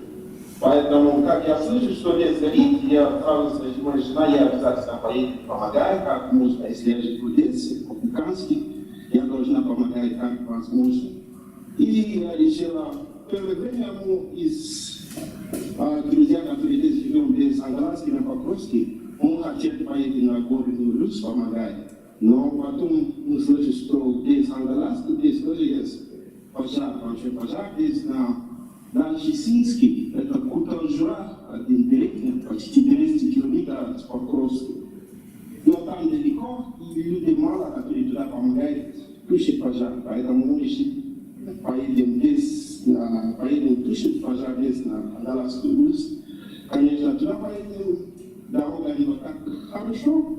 И до этого я на интернет обычно смотрю, много людей, скажи, помогают тушить пожар, поэтому у меня, я думаю, на мое мнение, приезжать туда, там много людей, которые помогают тушить пожар, но туда приезжать. Кроме профессионалов пожарников, которые тушат пожар там, и голова деревни, нет никто там, который помогает тушить пожар. Поэтому мы там поработали 3 дня, ситуация там чуть-чуть сложно, я думаю. Ребята, которые работают там, из Андрански, они очень хорошо работают. У меня тоже мой первый опыт, который поедет вот такой тушить пожар. Я не знаю, что делать, но они нас показали. правильно, как тушить пожар, что надо, как делать. Но которому помогать, конечно, я не думал, раз тушить пожар, просто время отдать вот профессионал, который будет тушить пожар, просто приезжает, вода делает, а вода, где он тушит пожар, куда вода берет почти 3 километра, больше времени там просто на лопата там копает и делает маленькие работы, которые можно делать. Но я думаю, если каждый человек уходит на лес, помогает, и больше людей уходит на лес, помогает, было очень хорошо. Вот. Пожар не вот так большой, потому что вы сидите там, он дальше горит, вода нет, просто на лопата стоит, чуть-чуть копает, сколько можно копать. Но мы видим, что дальше он горит, ходит дальше, от деревни уже 7 километров. Но там люди, которые ходят, там очень мало. Но мы делаем сколько мы можем. Второй день уже мало. Третий день тоже, 3 дня работаем там. Уже очень мало там. Но они сказали, конечно, Марк, вы после этого пожара стали настоящим россиянином. И дали пример многим россиянам, которые дома сидели. Спасибо вам большое. Вот раньше, когда поднимала Рита Якушева, это блогер, тоже в нашем экспертном клубе состоит. Добрый день, дорогие друзья, рада видеть всех в эфире, и очень интересная тема. Конечно же, не буду спорить ни с кем из профессионалов, да, потому что они лучше знают, как справляться с огнем и так далее, но все-таки вклад добровольцев в этом году, он неизмерим. И мы видим это впервые, как в республике организовалось такое большое, скажем так, я не знаю, как это назвать, армия добровольцев, это можно так назвать. Потому что я сама попала в штаб только тогда, когда загорелся Синск, то есть когда загорелось рядом с Синском. Это моя родная деревня в Кандаласском Улусе, передо мной сейчас выступал мой земляк. В принципе, если бы меня не коснулось, я, возможно, бы и не попала в этот штаб, и не прикоснулась бы, и не стала бы частью этого добровольческого движения, скажем так, да? И получается, что благодаря работе этого общественного штаба село Синск получили необходимую помощь, ту помощь, которая была первоначально при самом начале тушения пожара. То есть, во-первых, они получили поддержку, люди увидели эту поддержку, встали и пошли тушить пожар. Сами сельчане, они увидели, что в городе идет такое общество, общественное движение. Я им написала в группу, озвучила все, рассказала об этом штабе. Они все были просто, ошеломлены, возможно, да, и им стало как бы, как там люди идут тушить, а мы что, не пойдем? И все, и старики, и женщины, вы, наверное, у меня в блоге видели, что женщины Синска вышли расчищать минерализированную, как она там правильно называется, тупого суда, они таскали бревна, они убирали, там, все это делали своими руками несколько дней подряд. Слава Богу, пошли дожди. И село как бы не задело, к селу пожар не подошел, там работали и профессионалы, там работали и мобилизованные, те, которые являются жителями села, и работали еще и добровольцы. И это очень классно. И вот это вот движение, я думаю, если не хватает сотрудников лесническому хозяйству, там еще кому, присмотритесь к тем, кто участвовал в этих пожарах, присмотритесь к тем добровольцам, которые, возможно, выбрали для себя эту занятие, сферу, да, это же тоже сфера деятельности. Научите их, дайте им профессию, потому что на селе, если все-таки вернется эта практика, что все будет возрождаться лесное хозяйство, то на селе есть люди, которые хотят этим заниматься. И это обязательно нужно учитывать. А потом Юрий Никентьевич сказал о том, что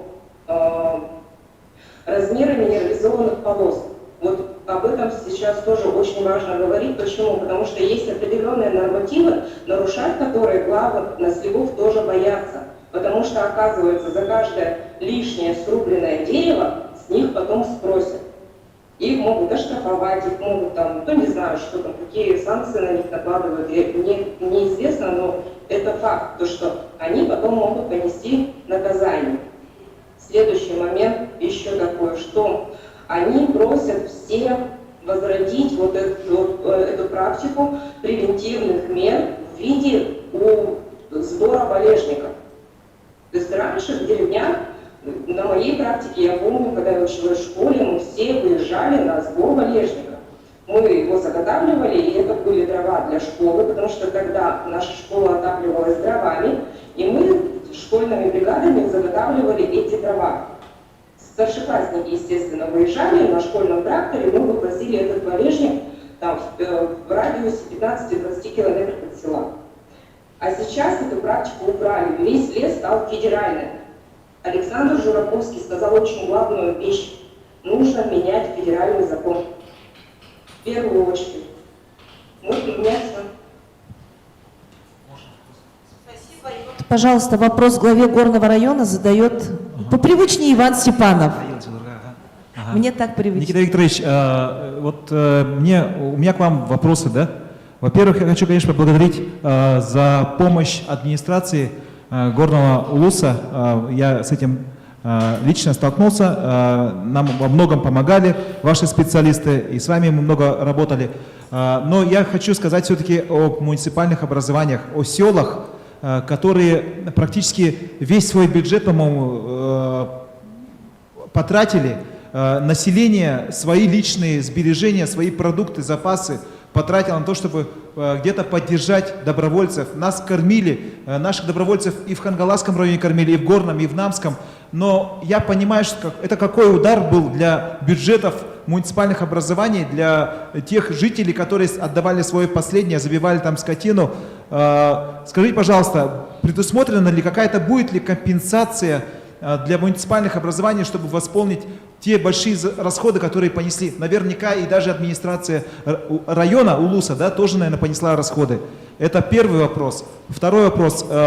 Тоже хочу поблагодарить, в частности, ваше муниципальное образование села Магарас Владимира Максимовича. При его поддержке вместе с добрым нашим человеком с большим сердцем Антоном Васильевым мы, добровольцы, выезжали в село Магарас заготавливать валежник, и его распиливали, отдавали жителям с многими, многодетные семьи и те, кто не в состоянии это сделать, и у которых еще во время пожара сгорели их заготовки дерева.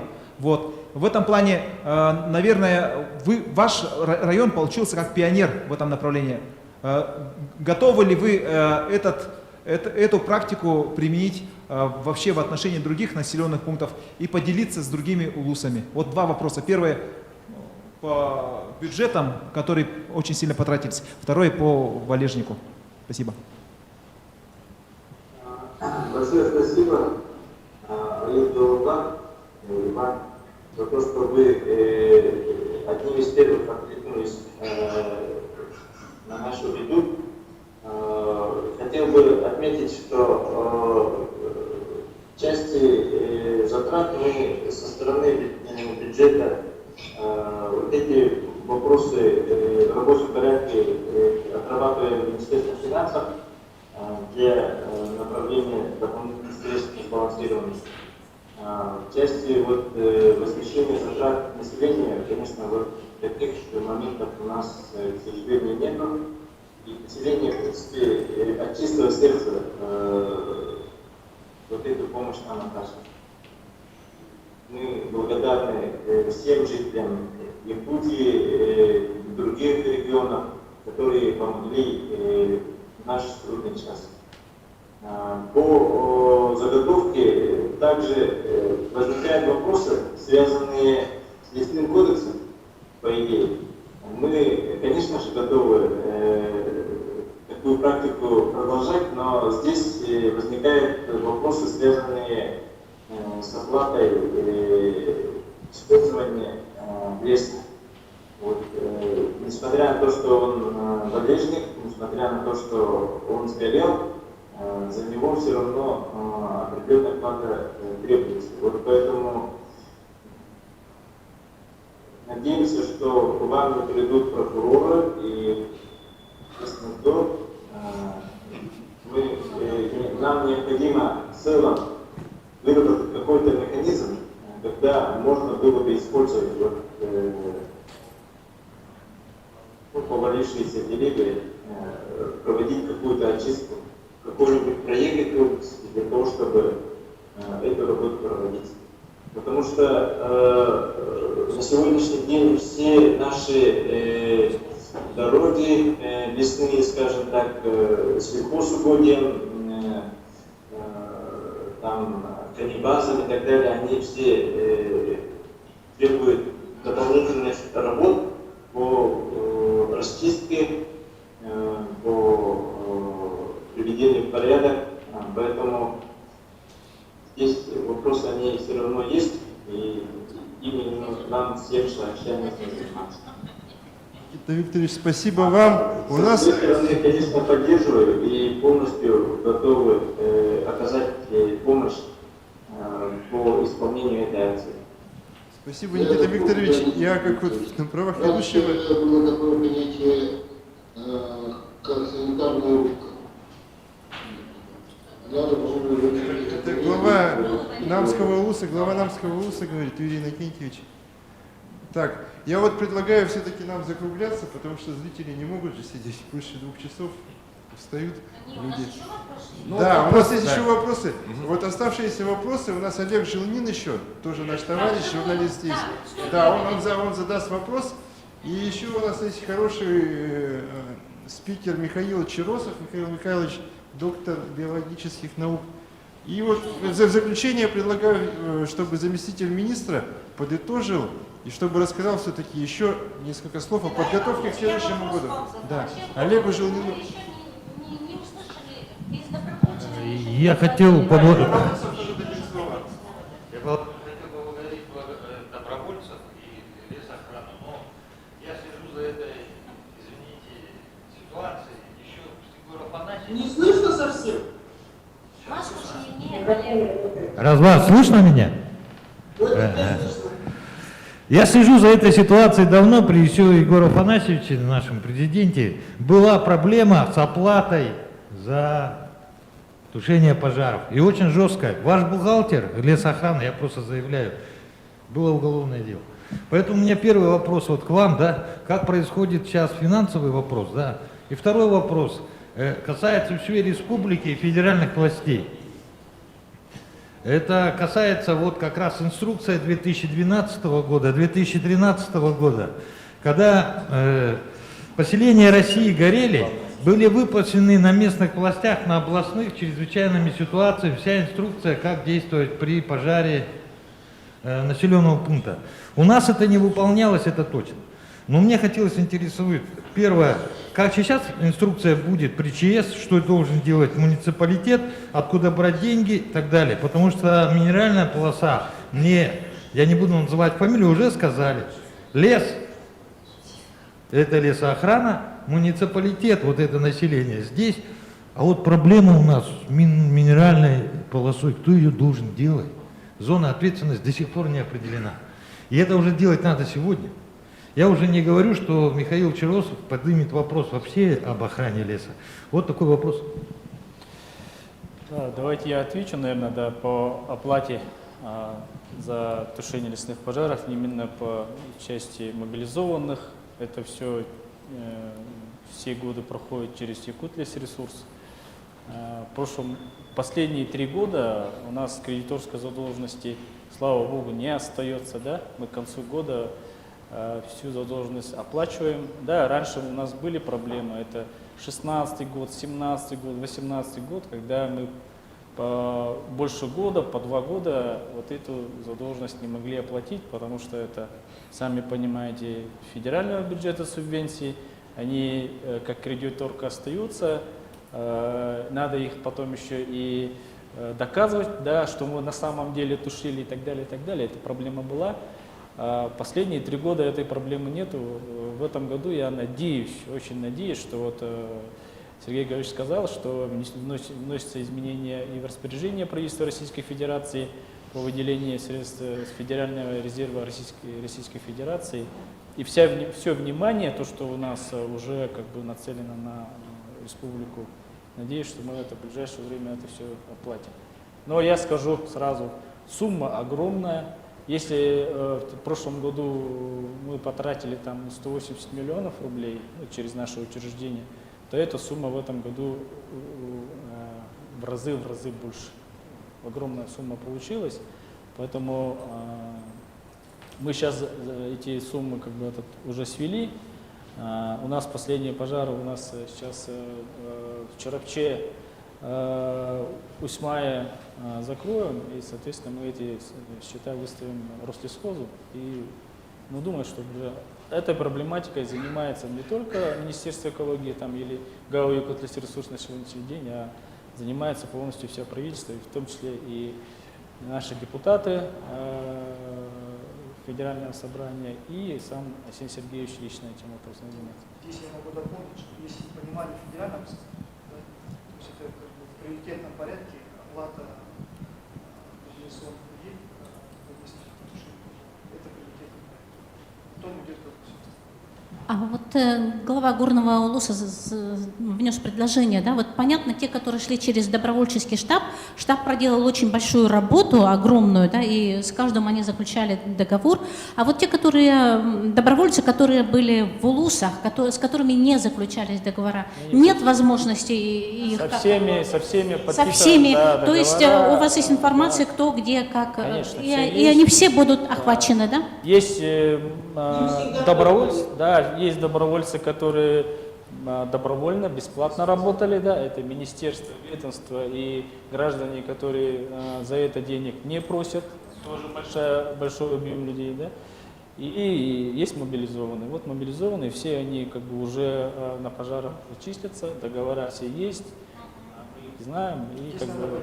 Доброволец — это человек, который... То есть есть добровольцы, с которыми есть договора, и есть добровольцы, которые по велению души и сердца пошли, немножко там у нас искажение с ними не заключены договора, и им только спасибо будет. Есть реальные добровольцы, которые за это работали безвозмездно, бесплатно, со всей техникой и людьми и так далее, поэтому... То есть были факты, чтобы приписками занимались мертвые души, якобы деньги? У нас все очень...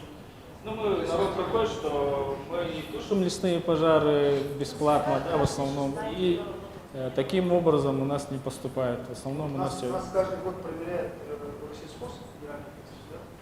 Еще счетная палата, прокуратура. То есть за каждую оплату...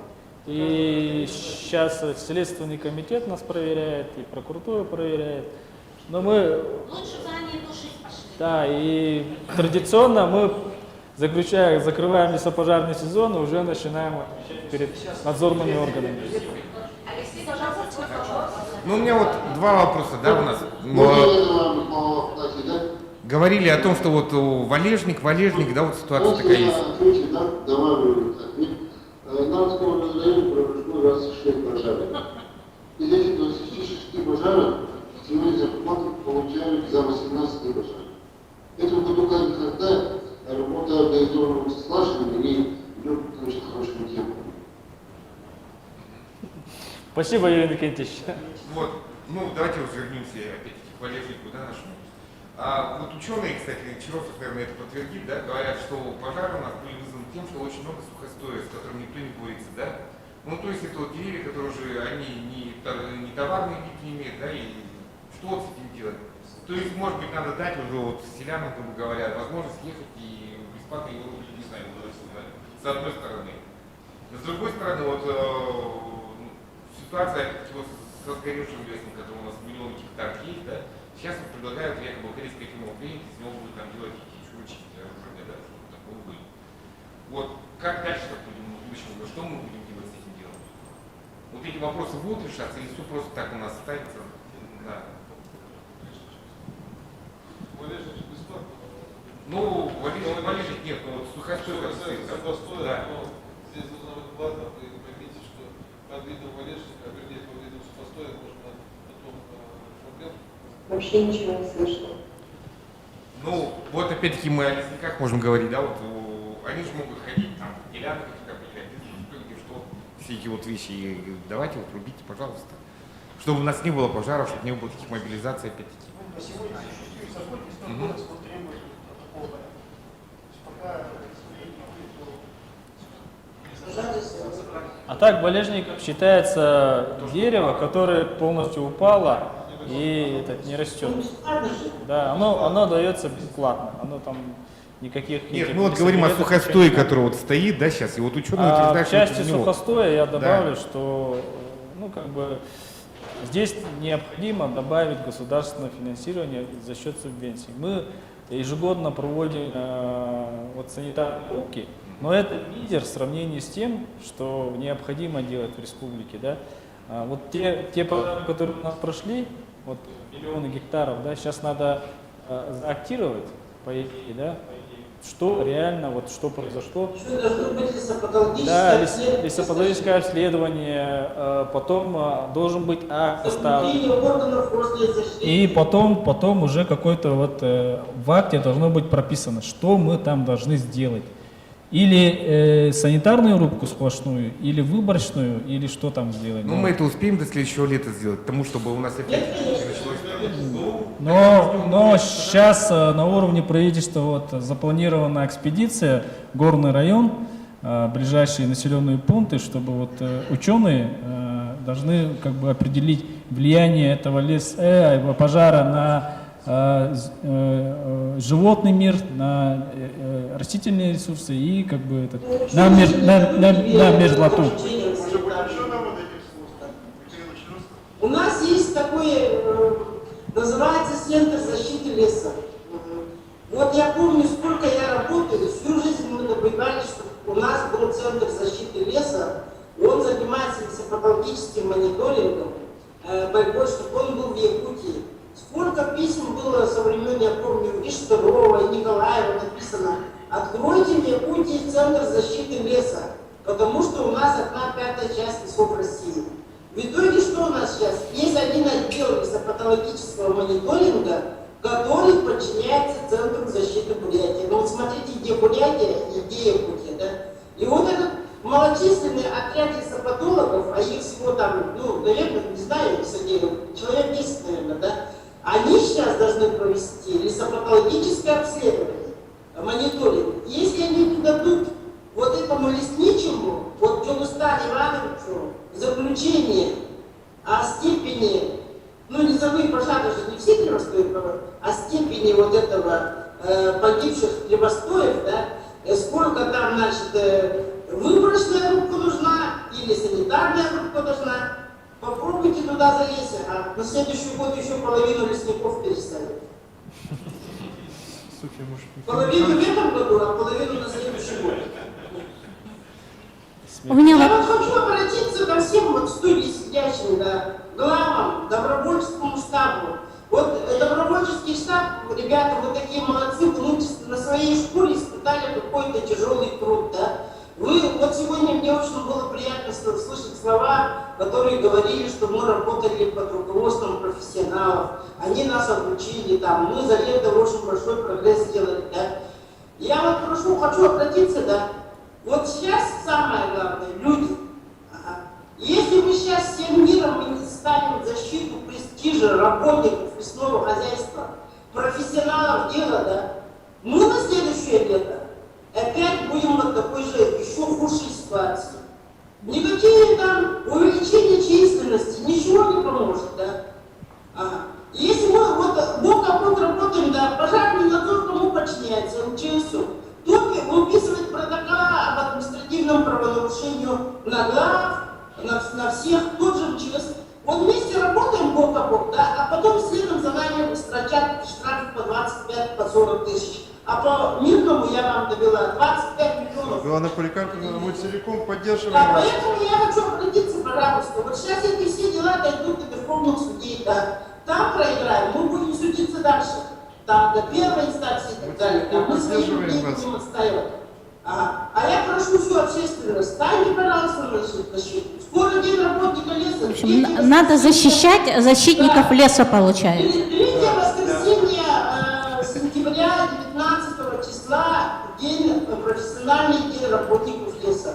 Пожалуйста, пусть простые рабочие, пусть простые парашютисты, пусть простые работники ГАУ, пусть лесничие, пусть они хоть немножко почувствуют, они все лето будут, с середины мая они работают.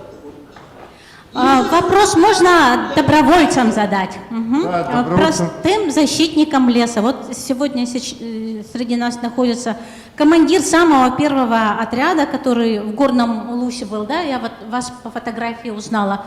Многодетный отец, общественный деятель. Ну, сами имя представитесь и... Ага. Альберт Васильев и другие наши добровольцы, да, вот, чтобы вы представились и сказали, почему вы пошли добровольцами, какая у вас мотивация, было ли вам страшно, в общем, скажите нам что-нибудь. Я прошу сжато очень, потому что подходит к концу. Да, добрый вечер, меня зовут Альберт Васильев, предприниматель, общественник. Ну, почему я пошел? Моя знакомая Гульнара Алексеева, она, которая стояла у истоков этого добровольческого движения, она сказала, что город окутали дымы, что-то нужно делать, и они вместе с АИЛом решили организовать первую бригаду. Мы выехали 11 июля, нас было 12 человек, мы все друг друга, никто никого не знал. И выехали в горный район, и там работали. Изначально мы должны были прокладывать эту, скажем так, минерализованную эту полосу должны были контролировать. Но по факту получилось так, что мы занимались тушением пожаров. Но когда уже выезжали уже второй раз, это в конце июля, мы уже там конкретно занимались этой охраной, окарауливанием пожаров. Да, туда же выезжал. У нас уже там такая же бригада сформировалась, уже сплоченная команда, и мы уже... Некоторые ребята уже даже третий раз выезжали. Вот так вот. Я всего 11 дней был. Нет, в общей сложности. Но у нас Да, за 2 поездки. Но в нашей команде Николай Платонов, он вообще почти месяц был. Да, практически. Пожалуйста, да. Айлан и Дмитрий. Добрый вечер. Ну, действительно, все вы знаете о том, что летом провелась большая работа, да, в части добровольческого штаба. Действительно, якутяне доказали о том, что они могут объединиться. Да. Мы это впервые увидели во время пандемии коронавируса, да, когда у нас тут по всей республике, по всей стране, по всему миру была, да, эта болезнь. И сейчас, да, на теме лесных пожаров действительно население объединилось. Очень много действительно желающих было не только с Якутии, да, были из других стран, были из других регионов России на самом деле, да, которые прям были готовы приехать. Они говорят, многие писали, да, звонили, ну и приезжали, да, у нас и ребята из Красноярска были, да, с Камчатки, с Норильска, да, то есть с Москвы, Уфа, да. Вот, действительно, ребята приезжали, по несколько человек, да, то есть, и помогали. И поэтому действительно та работа, которая сейчас велась, что дальше, да, то, что сегодня у нас была и тема нашего разговора дискуссионного, да, что о том, что добровольческий штаб непосредственно продолжит работу. И в части немножко хочется сказать про профессиональность, да, то есть действительно сейчас это было на самом деле действительно хаотично, то есть надо было быстро-быстро, да, чтобы люди выезжали сразу, да. А тут уже, если о дальнейшей работе говорят, Александр Витальевич в будущем будут вести работу в части уже добровольцев, которые будут подготовлены. То есть части, мне кажется, тут и Дилстан Иванович поддержит, да, о том, что в будущем созданный штаб будет там совместно работать с Якутли-ресурсом, да, то есть чтобы не выезжали те люди, которые раз, да, они работали, их выдернули и пошли. А те люди, которые постепенно, да, в течение 2-3 месяцев проходили обучение какое-то, да, какие-то маленькие курсы вместе с сотрудниками, с профессионалами, и уже будут в будущем выезжать профессионалы, ребята, так сказать, да, добровольцы, которые уже будут готовы, будут знать, да, что они будут делать. И действительно, еще в ходе разговора отметили о том, что, да, действительно, поищите ребят среди добровольцев, да, для в будущем трудоустройства в авиалесохрану, в Якут-лесресурс. Действительно, были ребята. Были молодые ребята, которые говорили после того, как съездили на пожар, говорят, а я-то, оказывается, не тем занимаюсь. Я хочу быть сотрудником авиалесохраны. Говорят. Действительно, такие ребята были. Поэтому тут тоже, мне кажется, стоит обратить внимание о том, что может, действительно найдутся те ребята, которые будут готовы работать, да, на такой ответственной работе. Вот. Мы непосредственно работали в самом штабе. Все организовывали ту работу, которая велась здесь, в Якутске. То есть, начиная с формирования команд, заканчивая их оснащением, да, полностью, экипировкой, встречей, проводами и так далее. Вот. Дмитрий, скажите, да, пару слов? Да, всем добрый вечер. Меня зовут Дмитрий Куприянов. Я являюсь координатором Союза добровольцев России по Республике Саха-Якутия. Наша организация изначально была создана, именно Союз добровольцев России, как организация, которая способствовала противодействию чрезвычайным ситуациям. И поэтому одним из наших непосредственно целей, из-за которого мы пришли, это не только то, что наш лес, наш дом горит, так и то, что очень много организаций, очень много общественников хаотично формировались. Это мы, например, сейчас связались на тот момент с Аилом, с Гульнарой, смогли совместно с Александром закольцевать многих, но на момент начала этой работы очень много людей хаотично выезжали, и ответственность за жизни этих людей, она ложилась не только непосредственно на Якут Лесресурс, она ложилась еще и, можно сказать, на наши плечи. Поэтому,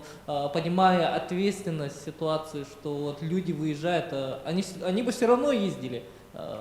Запрещали бы им, не запрещали бы им, они бы все равно ездили, потому что каждый человек в душе все равно понимает, что это часть его жизни, это часть человека самого. Поэтому Аил как раз ранее говорил, что у нас при штабе проводилось комплексное обучение.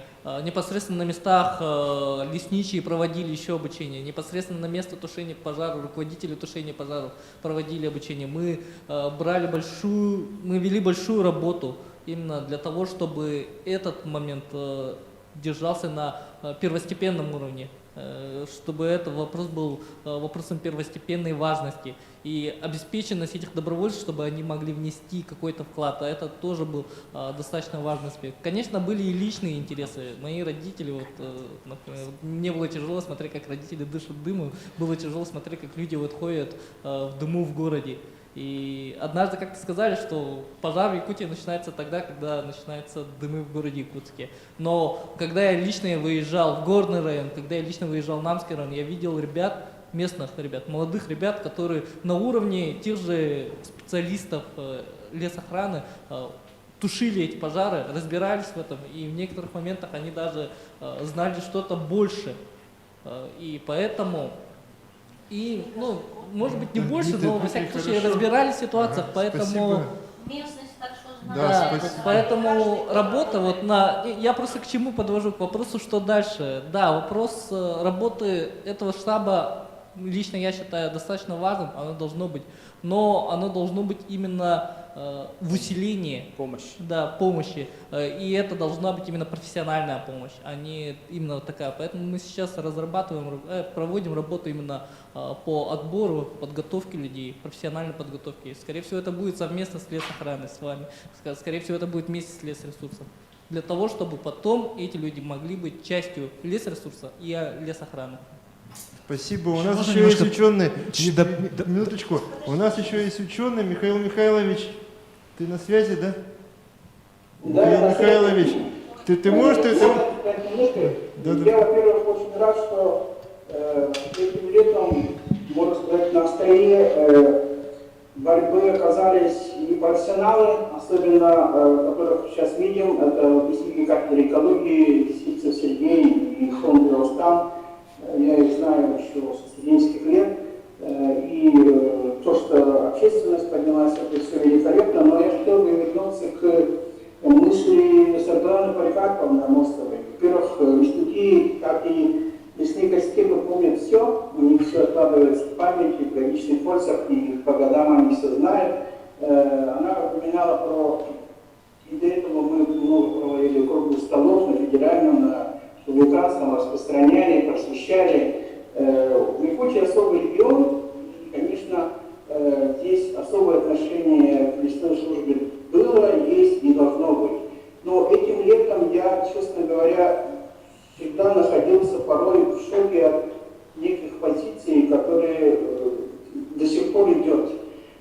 с самого начала практически у нас и на федеральном уровне, и внутри нашем республиканском шла такая ситуация, которая обвиняли лесную службу, Министерство экологии, которое занималось активно и главой нашей республики, в самых различных негативных результатах. То информацию не дали, то финансов нету, то слишком много народа позвали платить за всех.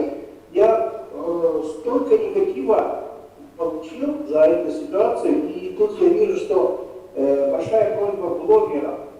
Если вы объективные люди, а я знаю, что экспертный клуб очень объективный, максимально старайтесь участвовать в пропаганде.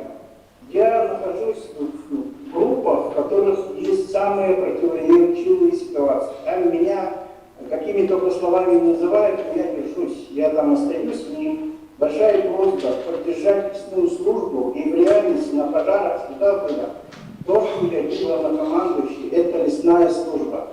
Потому что то, что сейчас происходит, когда МЧС, взаимодействие, добровольцы, которые названы и которые идут по своей душе безвозмездно при поддержке республиканского штаба, определенным финансированием, и те добровольцы, которые по найму, их, на мой взгляд, надо как-то по-другому назвать, это, наверное, в определенной степени даже не добровольцы, пускай хоть небольшое финансирование они получают, это, возможно, наемные, временные работники, тоже некая путаница.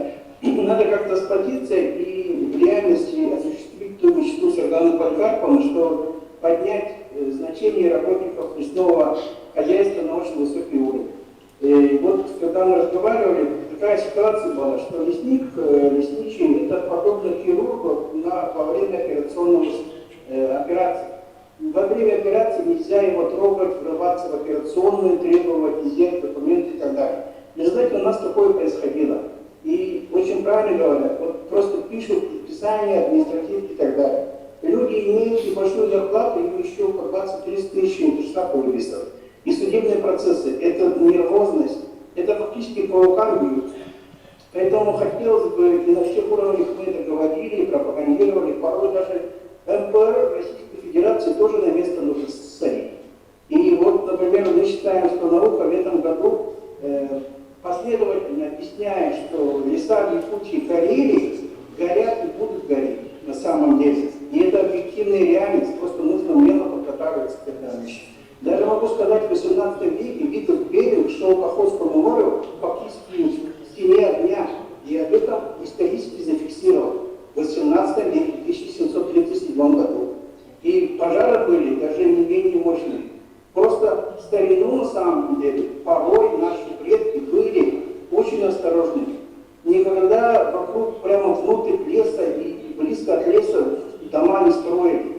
У нас сейчас, на самом деле, федеральное законодательство, конечно, оно не фонтанное, выражаясь, и нужно его менять.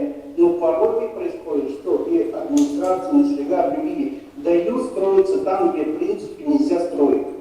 И это надо быть осторожным. В этом году пострадал весь город. Если следующий год будет очень опасный, то, соответственно, нет гарантии, что какие-то поселения, которые также расположены, где близко от опасной зоны, где загорятся.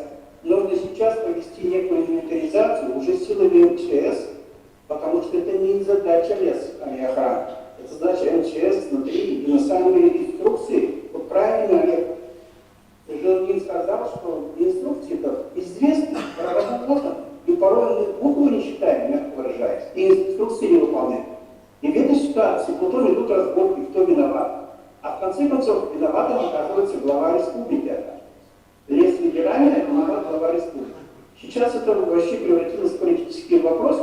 Вы заметили рекламу партии и оппозиционного плана? ЛДПР, Справедливая Россия. Они первым делом говорят, мы защитим вас от леса. В реальности эти партии никогда про экологию не заикались. Более-менее какие-то программы есть в отдельных партиях. И все. Михаил Михайлович, мы поняли вашу позицию. Михаил Михайлович. Я хочу закончить. Хорошо, закончим. На самом деле, лесной срок надо поднять на высокий уровень. И в этой ситуации, когда происходят такие, можно сказать такой лозунг: руки прочь от лесника в момент его работы.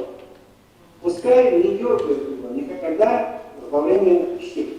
Большое спасибо, Михаил Михайлович. Мы благодарим вас за участие. Причем не первое, Михаил Михайлович. Помните, мы с вами 15 июня в течение 2,5 часов с 15:00, как в протоколе у нас записано, до 17:30 мы собирались почти в таком же составе и принимали участие депутаты Илтумен, Мария Христофорова, Владимир Прокопьев, сенатор Александр Акимов принимал участие и наши коллеги. Помните, да, большое спасибо вам. И вот тоже представители наших органов власти принимали участие. То есть, минуточку, еще 15 июня наш экспертный клуб, причем не в первый раз, да, посвящал вот обсуждение этой теме лесных пожаров. И мы, ну не то чтобы рады, да, как бы, ну, к сожалению, возвращаемся к этой теме вновь и вновь, и еще будем возвращаться. Поэтому, думается, наша эта встреча не последняя далеко, да. Поэтому итоговый вопрос хотелось бы задать, да, вам, Сергей Гаврилевич. Микрофон передайте, пожалуйста, ему. Вот все-таки мы сегодня собрались.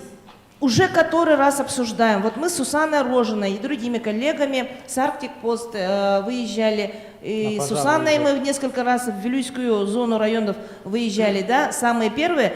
4 июня еще выезжали, другие коллеги выезжали. Мы эту тему, кстати, тема защиты лесной отрасли, тоже вот наш союз журналистов и блогеров, экспертный клуб, одним из первых Михаил Михайлович поднимал. Так что мы, наоборот, как бы на острие этой темы находимся вот с самого начала пожароопасного сезона. И вопрос итоговый. Вот видите, сколько предложений у глав муниципальных образований. Это мы только 2 глав районов самых горячих точек услышали сегодня, да? А сколько проблем, предложений, причем очень конструктивных, имеется у глав наслегов, у тех ребят, которые вот мы сами видели в Сунтарском районе, в Нюрбинском, особенно в Сунтарском, да?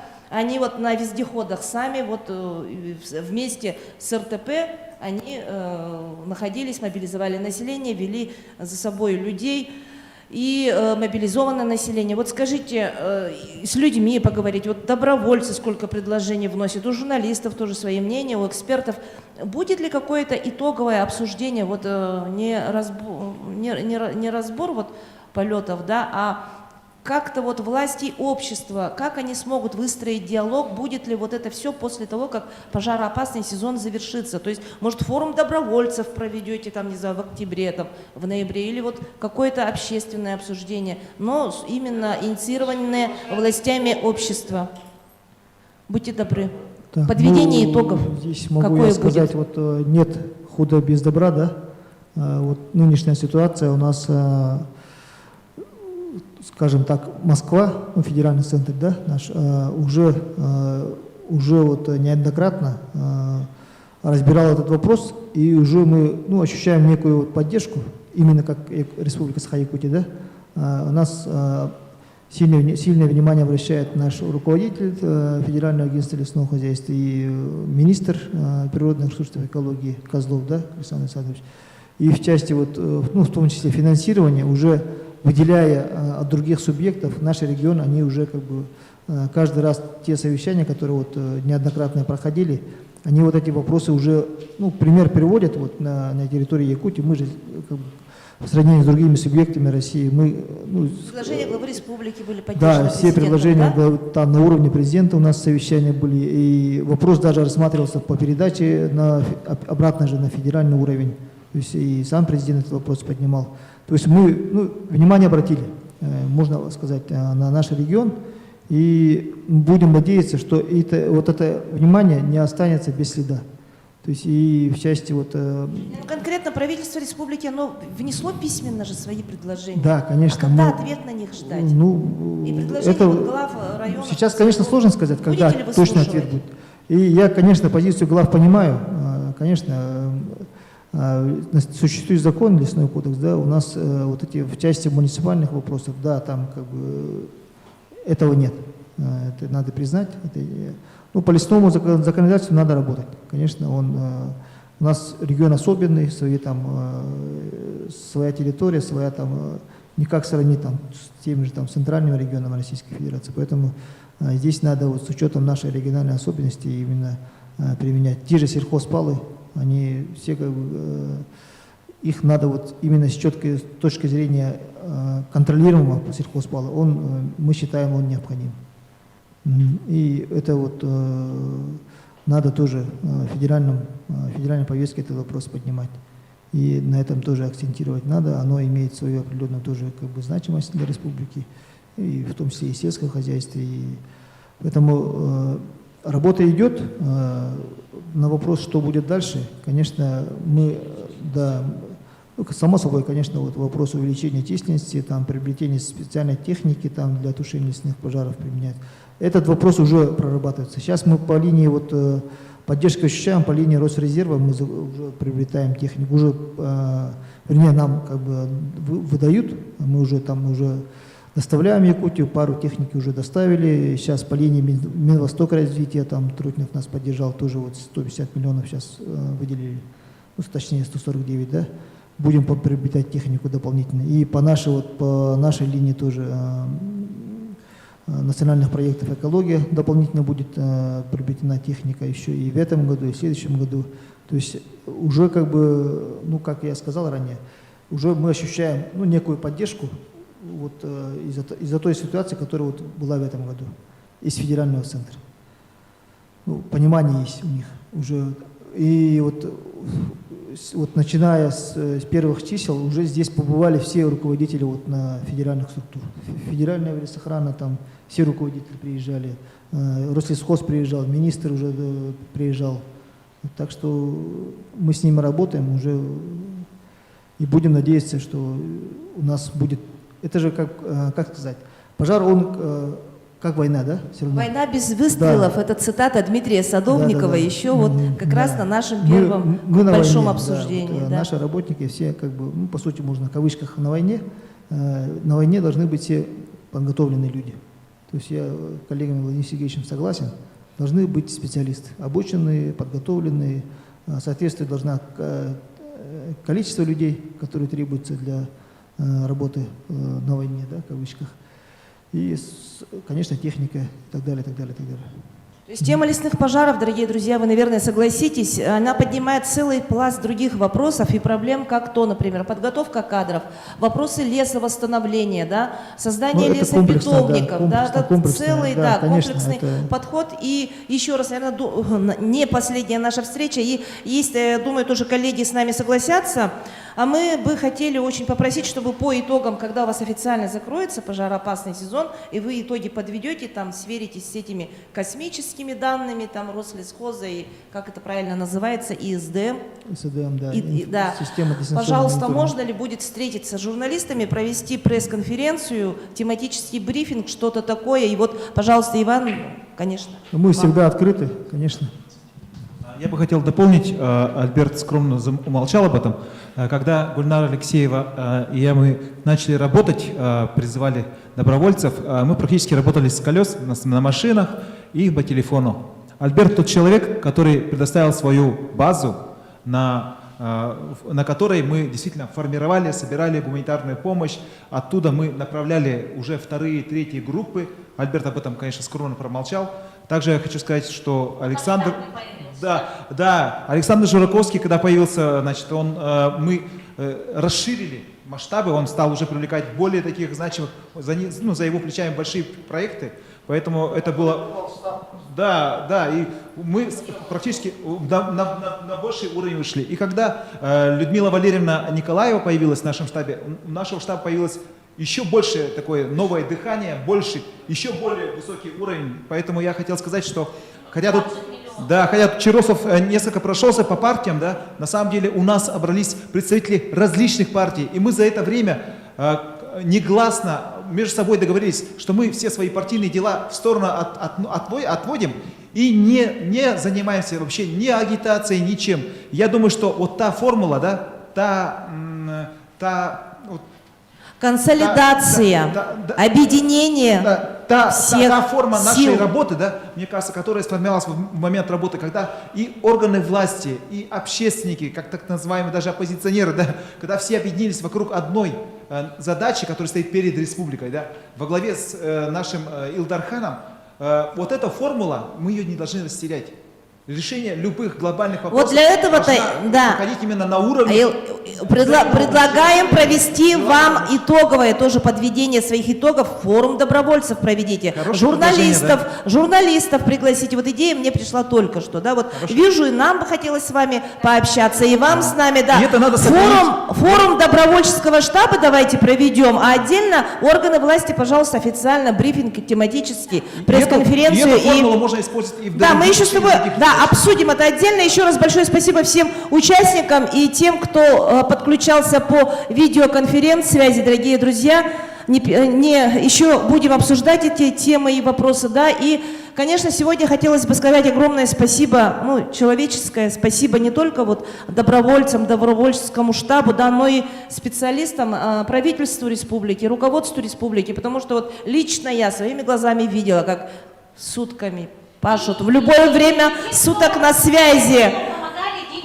Да, тем предприятиям, которые оказали помощь, да.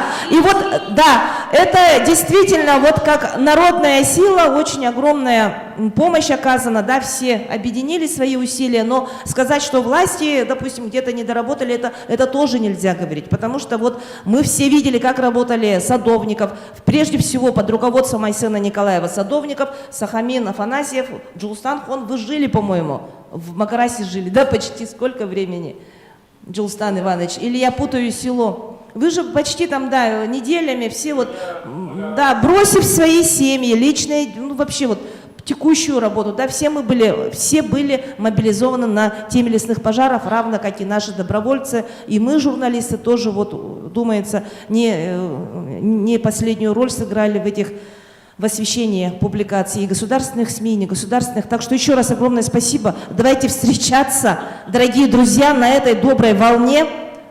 Отключаемся. Всего доброго всем. Всем спасибо. Спасибо.